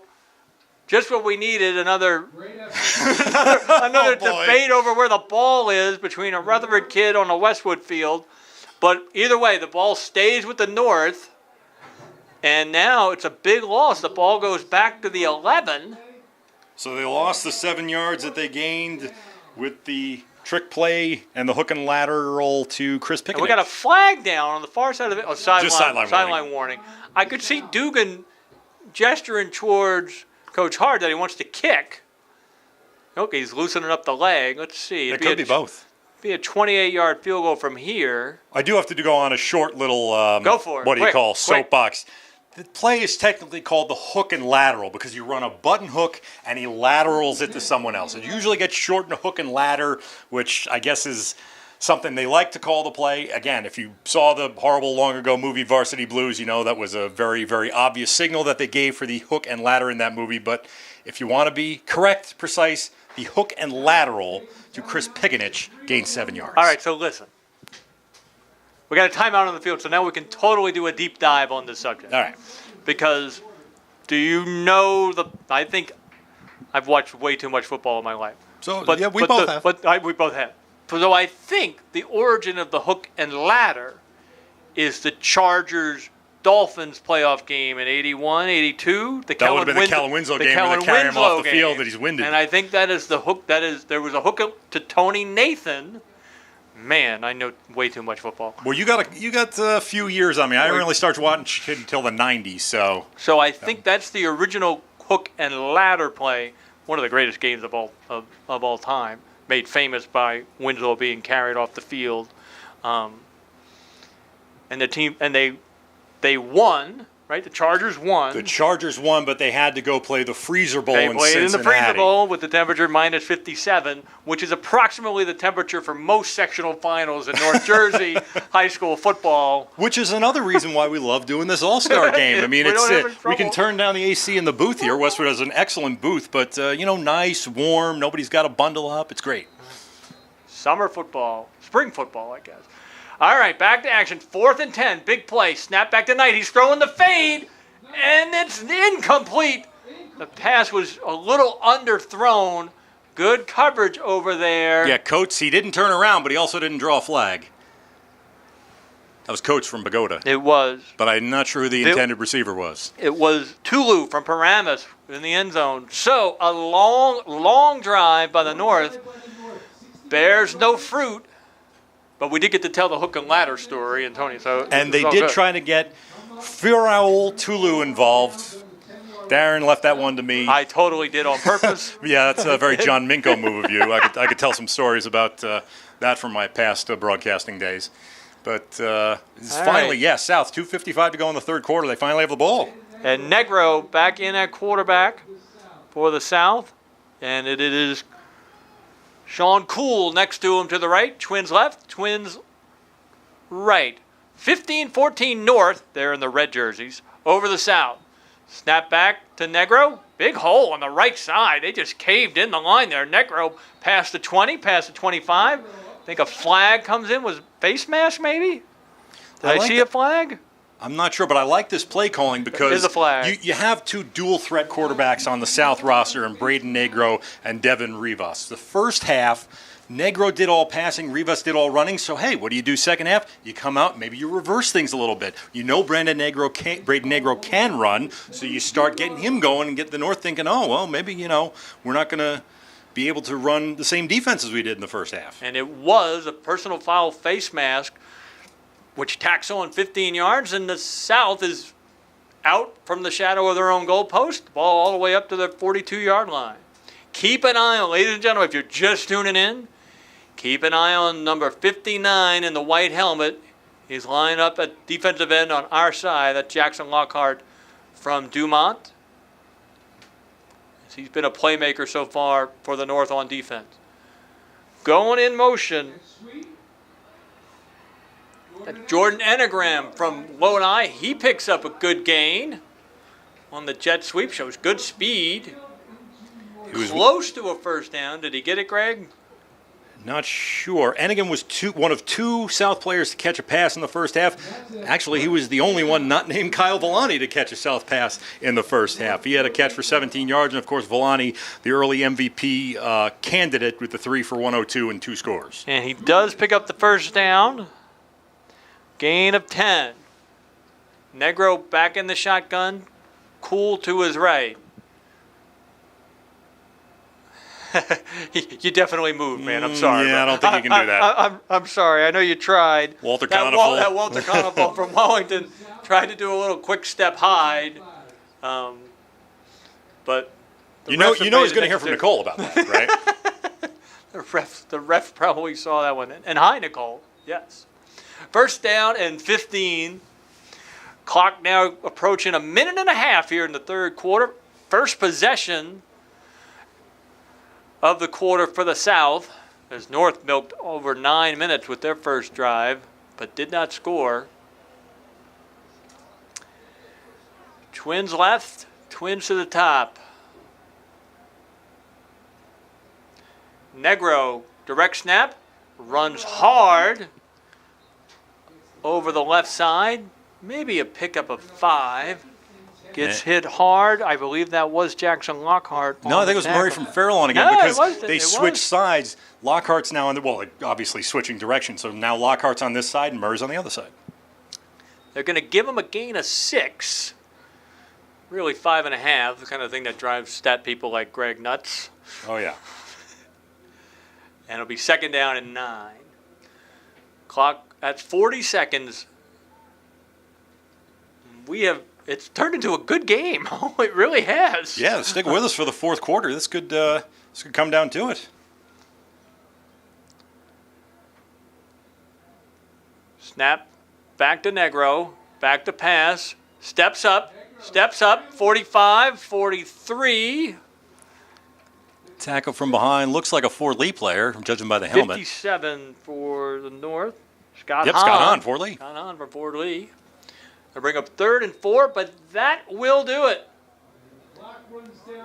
It is the fourth quarter. Strike up the band. Put the 4 fingers up. It is time for the fourth quarter of the 2023 Bergen County Football All-Star Game. You're watching live here on NorthJersey.com. And we are so honored you're spending a little bit of your Saturday night with you. And we want to pass along all of our congratulations to all of the fathers out there tomorrow for Father's Day, including all the ones in this booth next to me. I have to remember to pick up the mic next time I want to speak. I was going to say, as a fast-moving third quarter, because I looked down, it seems like I was just doing the stats. I have all our first half stats, but now I got to add third quarter stuff to it. So we did touch on a lot of what happened. Braden Negro was 3 of 7 for 97 yards thrown in the first half. Did have a long touchdown pass. Rivas had a touchdown pass, although he ran the ball more. For the North, how about Chris Short? I don't think we've seen him too much here in the second half, but 9 carries for 56 yards and 3 catches for 20 yards in the first half.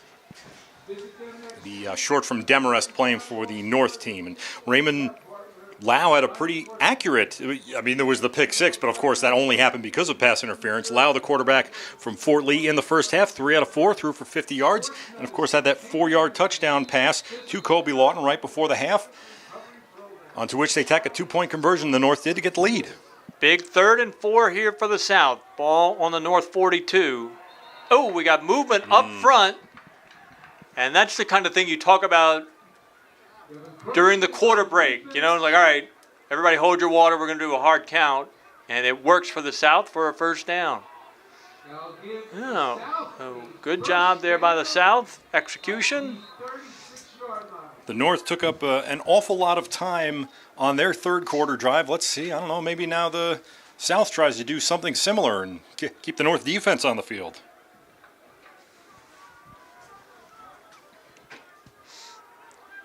All right, Twins top and bottom.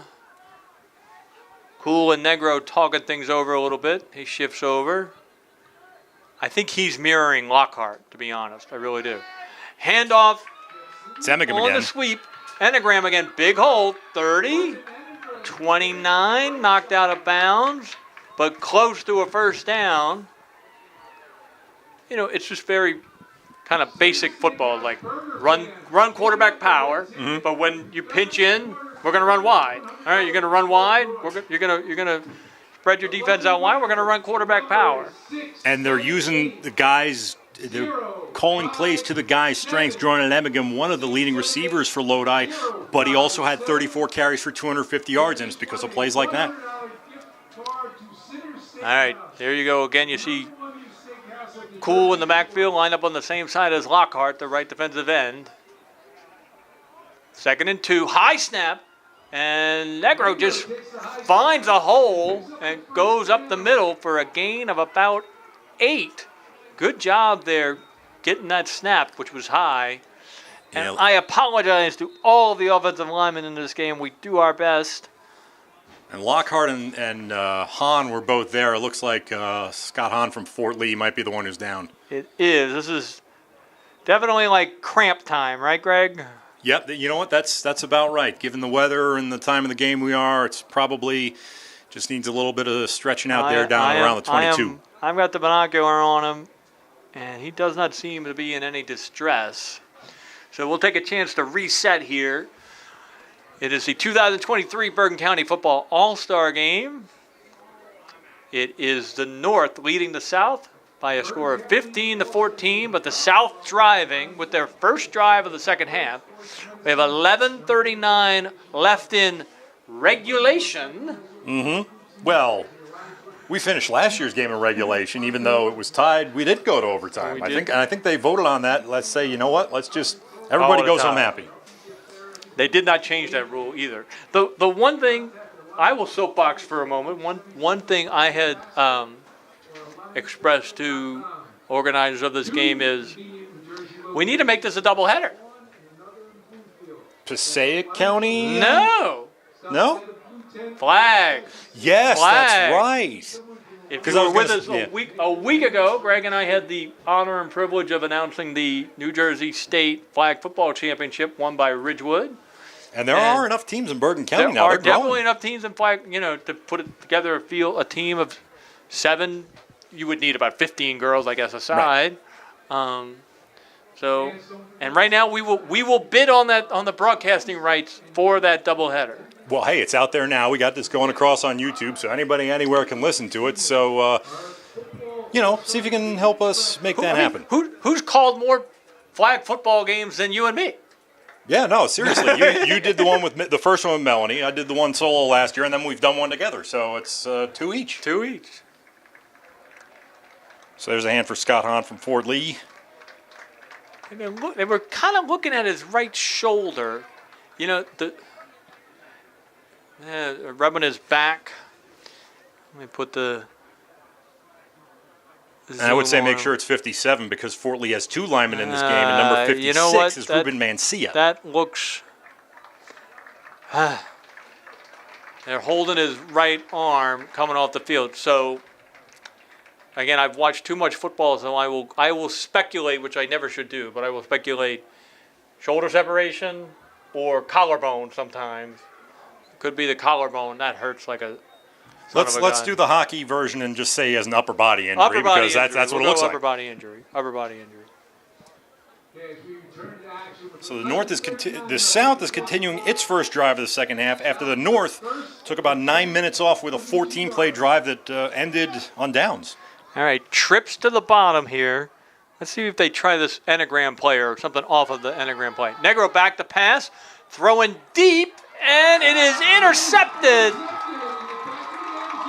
The timing of that play was a little bit off.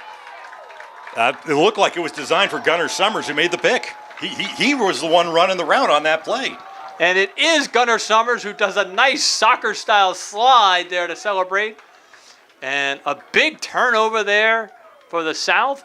The North will get the ball at the 20-yard line. Hey, we had talked about Mr. Summers earlier in the game on a pass interference call, and there he totally redeems himself. That's what happens when you work hard.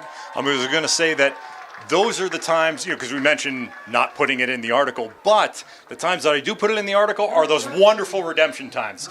Pass interference in the first half, hey, huge interception, stops the South drive. Now they can't get any points, not even an option of a field goal to take the lead. Andrew Knight back in at quarterback for the North. And if you're the North, you want to drive the ball and milk some clock here. Tick, tick, tick. And Knight helping out his teammate with the helmet there.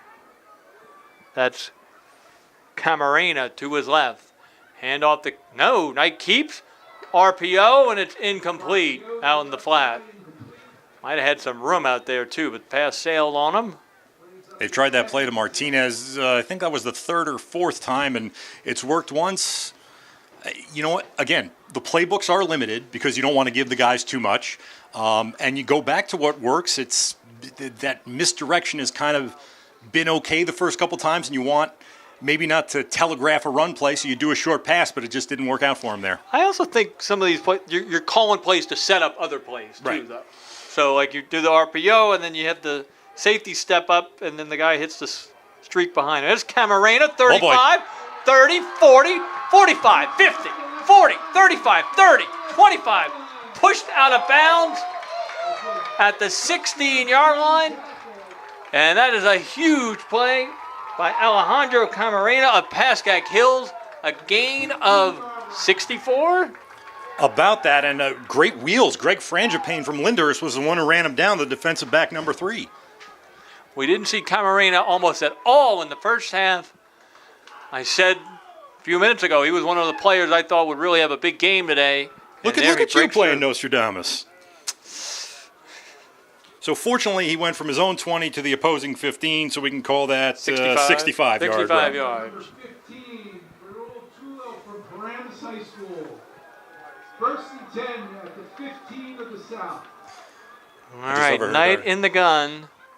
Do they give it back to Camarena? They do not. Knight follows Camarena down to the 12. Knight on the keeper. He gets hit over there by Dwayne Tucker from Lyndhurst and a few other blue-shirted guys from the South. Some Golden Bears making the tackle. That should make our camera operator, Emma, rather happy. Got that Lyndhurst pride. It'll bring up 2nd and 7. North leads 15-14. Dugan in the huddle. He's going to line up at tight end. Camarena in the backfield. Knight keeps it, running to his right. 15, 10, 5, 4, down to around the 3. Tucker And sort of we got went a over the flag. back trying to tackle him. I think it was just the way his body was falling, but... We got a block in the back, and that hurts. Okay, so it's not on the defense. That one hurts, as that will negate the first down and the gain by Knight. and pushed the ball all the way out to the 18-yard line. So it'll be second down and long for the North.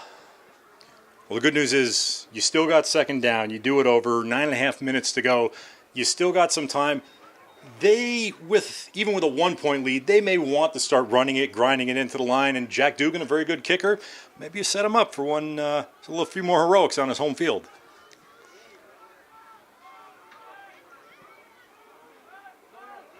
I think that's Colby Lawton in the backfield now. Snap gets away from Knight, and he has to jump on it. That was going to be the pitch to Lawton. And I wonder, because I see... You think he might have been fixing totally, to throw? Absolutely. I think he was going to. I think that was halfback option all the way, because I could see a Westwood kid in the end zone. So it was a 5-yard loss because they're back at the 23. It is a big loss, and now it is third and long. And this is a tough spot to call a play. This is a chuck the ball up to the end zone. Yeah. Or actually, this might not be a bad place to do a draw, because if you can sneak them back maybe toward the middle of the field, you set up a field goal. There's the pitch to Lawton. He's got room. 15, 10, down to the 6. He is close to a first down, as I think they caught the South thinking pass. I was thinking pass. And I was thinking draw. They took it to the outside, so that's why we're up here in the booth. And it is marked at the 7. And it'll bring up a 4th and 2. Under 8 minutes on the clock here in the 4th. North up by a point. Knight has the play. He goes into the huddle. I got a feeling this is going to be Knight all the way. Let's see. Lawton in the backfield to his right. 4th and 2. South needs a play. Snap to Knight. He runs to his right. He's in the dead. 5, 4, 3, 2, 1. Touchdown. Andrew Knight from Glen Rock. As he just goes on the right side, found some room, and it's now 21-14 North. And great job by the North getting those blockers out there. Dan Sabio, we mentioned earlier in the game, not a tight end, although he is going to play that in college at Susquehanna. Fullbacks know how to block, and he was the one leading the way to get Knight in the end zone. All right, so it looks like North will go for 2, which you know what that does, Greg, is it totally sets us up for a 22-22 tie. If they go for 1, yes. Had they elected to go for 2, you could, make it a 9-point game, put it out of reach. Snap down. Dugan's kick is high and perfect. And with 7:31 left to play in the 4th quarter, the North leads the South 22-14. Stay with us here on NorthJersey.com. We've got a good finish brewing here at Westwood in the 2023 Bergen County Football All-Star Game. So you remember last year what the score was in the 4th quarter when the South got the ball? It was 16-8. It was 16-8. So it was an 8-point difference. What do we have now with 7:31 to go? 22-14 is an 8-point difference. Devin Rivas is back in at quarterback for the South.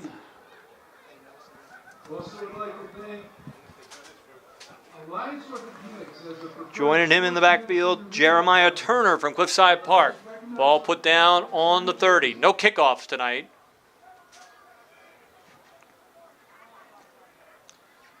Not sure how I feel about that, though. No kickoffs in football. It's a screen set up to Turner. He's got room. 30. Jukes at the 32 and gets thrown back. Good recovery there by the North. When that pass was first completed, I thought he had lots of room, but the North recovered quickly. Good pursuit. And it's just a gain of 2. The South kind of has to hurry, but kind of doesn't. 7 minutes on the clock running. And bring up 2nd and 7.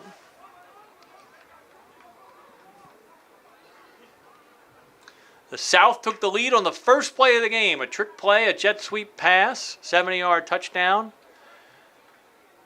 And then they took a 14-7 lead for the North scored just before the end of the first half. And the North just scored to go up 22-14. Anagram goes in motion. Rivas fakes to him and carries up the middle. Good play made there by number 21 for the North. We haven't called his name all day, and we were waiting to. Greg Grusdis Jr. His father's one of the assistant coaches in the Waldwick Midland Park running back / defensive back. Actually, he's playing a little bit more linebacker today, but he excelled on both sides of the ball for the Warriors this year. When I think of Greg, I think of how if you had a team full of nobody but players like Greg, you would win. You know, like, I'm not the biggest, I'm not the fastest. Put me on the field, I'm going to find a way to win. And that's exactly what he is. He's a Greg, so that's how that works. Well, but is he left-handed? I don't believe so, no. Rivas in the gun, 3rd and 6, 4-down territory now. Rivas looking, throwing deep, there's coverage, interception! Coming back this way to the 45-yard line is number 25. That would be Ben Klein from Ben Pascack Klein Hills. from Pascack Hills. Look at Hills coming up big. The Broncos here in the second half. Wow, that's a big moment. That's a big play. Ben Klein hearing the cheers on the sidelines. Good. Just reading. I think it was just reading Rivas's eyes. Klein wants a picture. He wants to do something. He's trying to organize something. Oh, he's going over to one of the photographers. That is not our crack photographer Michael Karras, but he's maybe he got something. one. Maybe he got an action shot. So that's actually two interceptions in the second half by the North defense. Now the North starts with the ball at the South 49. Handoff up the middle, running hard. And Chris Short might be back in there. It looks as though the running back / quarterback duos are kind of rotating together because Brevin Cooney's back in there now. We saw Cooney and Short in the first half, and I got to say, all 3 quarterbacks for the North have engineered touchdown drives because Chris Short scored on the touchdown drive where Brevin Cooney was the quarterback, and of course Raymond Lau threw the touchdown to Kobe Lawton near the end of the half, and we just had Andrew Knight of Glen Rock lead the 3rd North touchdown drive, and Knight helping to give them a 22-14 lead.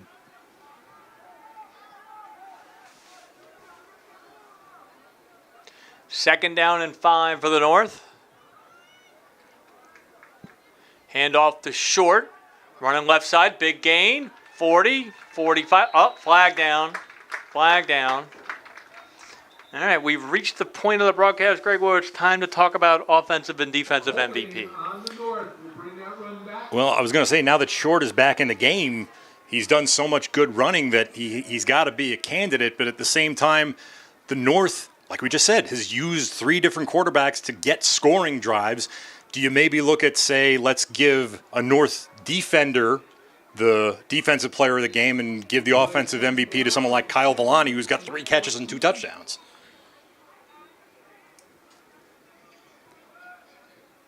That's a tough one. Yeah, I could tell. The wheels are turning. Penalty marked off. That will bring up second down and 14 for the North. So we've got a couple minutes left here, though. Let's see how this plays out. Cooney in the backfield, hands it off to Short. Same play as before, another big gain. Oh, and he's pushed out of bounds. That helps the South. And it'll bring up 3rd and 9 from the South 48. 4:26, clock stopped.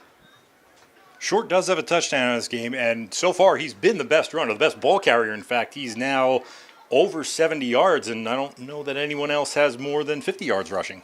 Camarena had the long run. On multiple carries, that is. Yes, Camarena had the 65-yarder, so the ground game. Maybe we give it to the offensive line for the North. Those guys, they do the dirty work. They need some recognition.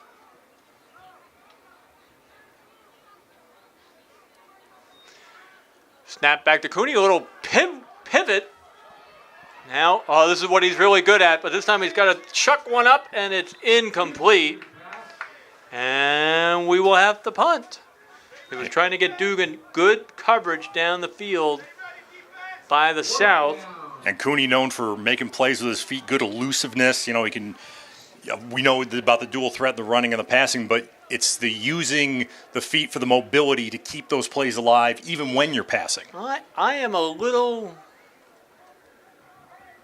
I love football and I love the coaches in Bergen County. I'm not sure I like that call though, because I kind of feel like you run the ball, you might gain 6 yards or so. 4th and 3 at this stage. Well, when I saw Ridgefield Park at its best, it was with the short passes, kind of hitches, ins and outs, and those sort of things. But again, you only have so much time to work with these guys and so many practices that those timing plays are really hard to get down.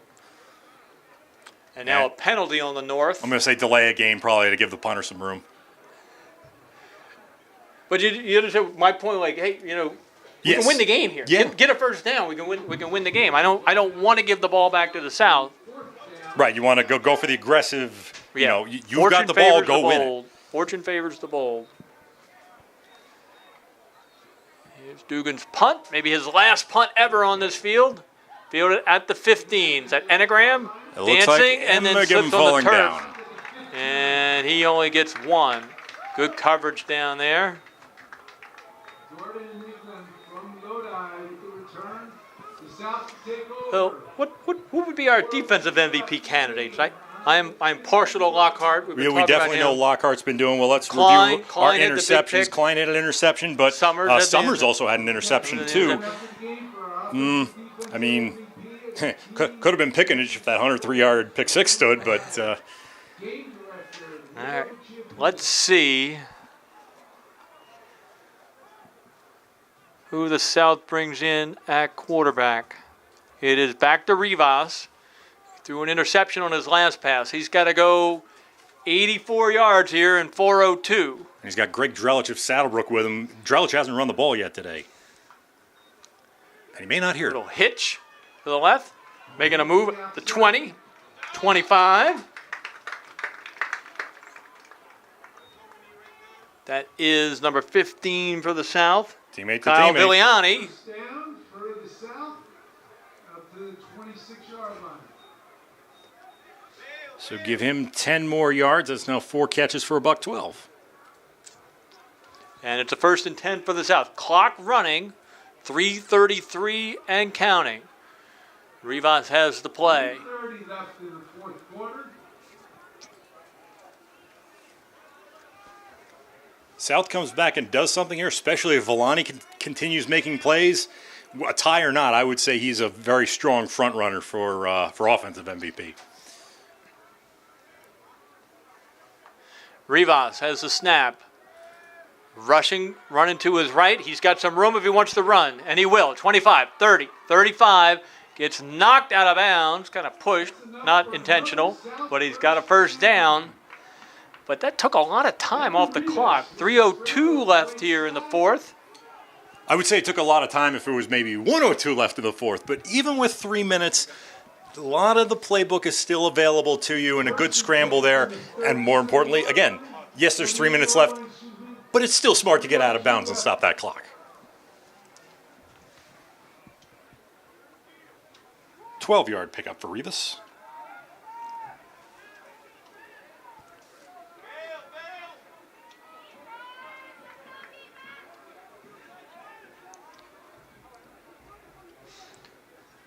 First and 10 for the South at the 38. Rivas run. Ooh, hit hard. Not sure about that play. One of the Fort Lee linemen, I think I'm seeing 56, so that would be Ruben Mancia, because we know number 57, Scott Hahn, was the one who had to leave with the injury earlier.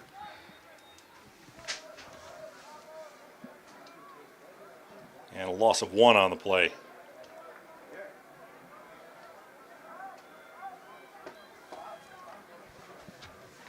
Now is a point in time where, okay, you just ticked off half a minute and you're still in the huddle, so now may be the time to start ratcheting up the tempo. Right, but this is one of those things where we've practiced 6 times. Like we don't know the shorthand to say orange and everybody knows the play. Rivas in the gun, running to his right, stops, avoids a tackle, and now cannot get away, and he gets hit behind the line. Down, inbounds, plus 2. And we've got a timeout. 2 minutes to go. I heard them say in the first half that there was going to be a 4-minute warning, but I do think someone took a timeout for this one. Third and 13. So we will hit the reset button. 2 minutes left here in the fourth quarter of the 2023 Bergen County Football All-Star Game. Brought to you by Sinner's Steakhouse.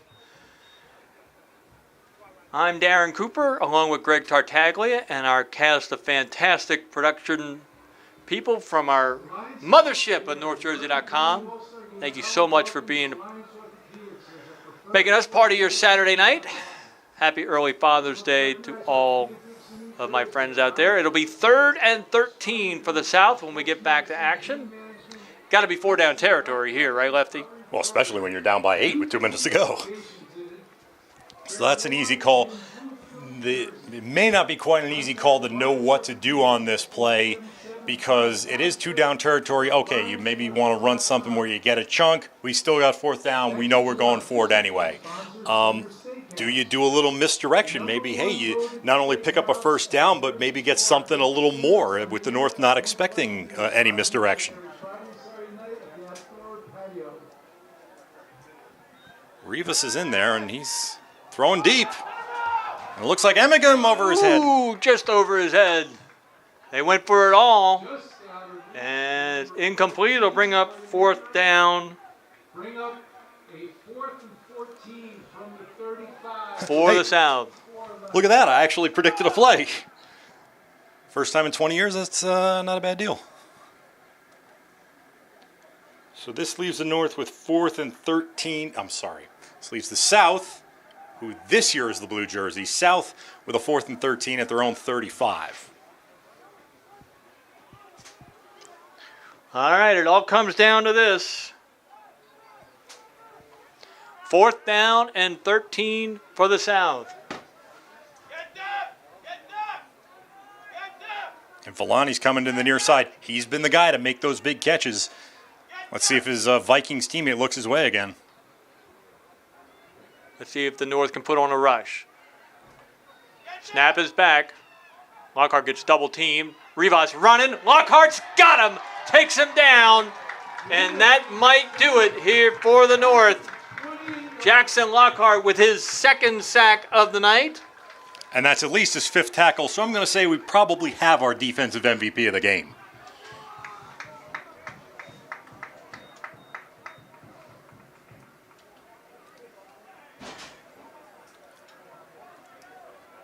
Now the South, according to the scoreboard, both teams still have 3 timeouts remaining, so that must have been an official 2-minute warning.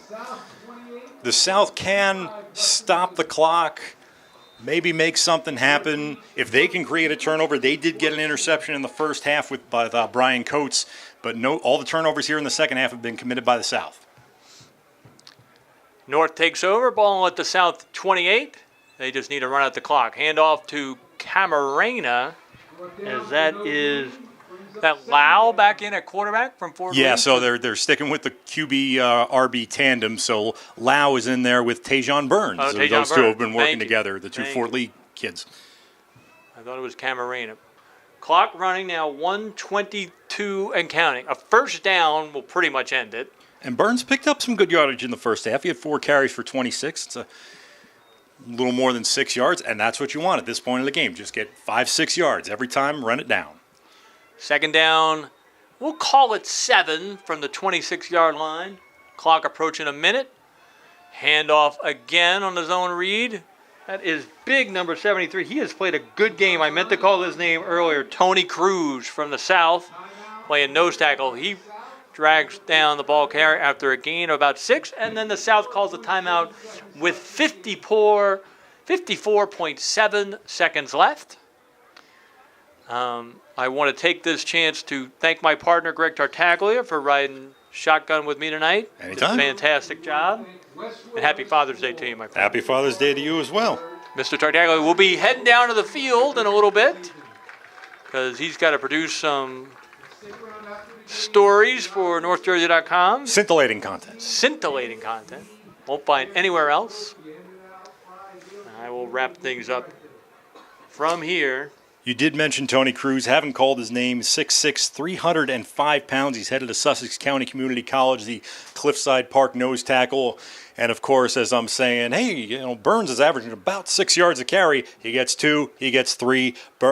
Cruz stops him short, and now the North has got to convert this third down, even though only 54 seconds to go. We don't know how many timeouts the South has left, though, unfortunately. I don't think they're tallying them off on the board. I think they have 1. 3rd and 5. Wow, hands off. Oh, got room. Puts his head down. Is that Cruz right there? Stops him at the 20. Burns against Cruz. It's Fort Lee versus Cliffside Park again. I tell you, the neighbors. It was Cruz with the stop. I really did notice him before. I thought he's played really well. It'll bring up 4th and 2. Clock running. South not taking a timeout. We don't think they may not have one. Under 30 seconds left.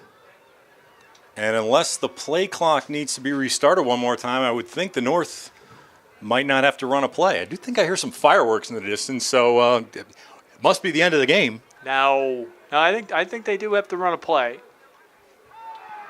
Well, they give Coach Hard the water cooler shower on the sideline. 6 seconds on the clock. Snapped allow. He stays in bounds, has the first down. He gets out of bounds before he has the first down, and the clock hits 0. So the final score here in the 2023 Bergen County Football All-Star Game is the North 22 and the South 14.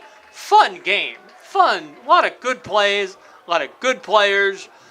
But it's a happy homecoming, a happy finale for Dennis Card and Westwood. And clean game. Well played. Greg, your thoughts, as a friend of ours likes to say. Well, fun game, and it's now 19 wins and 23 matchups for the North, so it's a great way to send off Coach Hard. Can we unofficially call this his 109th win, or no? I mean, it's not. We could, but again, he did so well at Westwood, and it's only fitting for him to end his career here. 3 touchdown drives for the North, 3 different touchdown scores. Chris Short had the first one, and Kobe Lawton had the second one. Andrew Knight the third one, and the winning score also had the 2-point conversion that he threw. I'm going to say Jackson Lockhart with the 2 sacks, and we're estimating about 5 or 6 tackles as our defensive MVP. We just got to figure out an offensive MVP. Do we want to split and maybe give it to Villani from the South? I am honored to have the exclusive information, Mr. Turkaglia, through a text message. Before they even announced it, Jackson Lockhart is your defensive MVP from Dumont High School for the North. And the offensive MVP for the South is Kyle Villani from North Arlington for the South. How about so they will make that trophy presentation in just a minute down on the field, and they'll take a lot of pictures, and a lot of kids from Bergen County will savor this moment. For some, not all, for some, this will be their last high school football game. But for some, this will not be the last interview. I'm going to head down and see if I can talk to some of our players of the game. Looking forward to the 2023 football season, which you normally tweet at the end of the spring season. Hey, football season's here. I was waiting for the lacrosse. You're the only one who noted. I was waiting for the lacrosse. Well, there you go. Ridgewood won the Curse Cup today in lacrosse, so maybe when our game is over, we can officially christen the Varsity Aces timeline with Darren's favorite tweet, as he likes to call it. But listen, thank you, partner. I'm going to head down and see who I can talk to. You got to get going. You got work to do. Yep. But happy Father's Day to you, my friend. Happy Father's Day to you too, my friend. And that'll wrap things up here from Westwood Regional.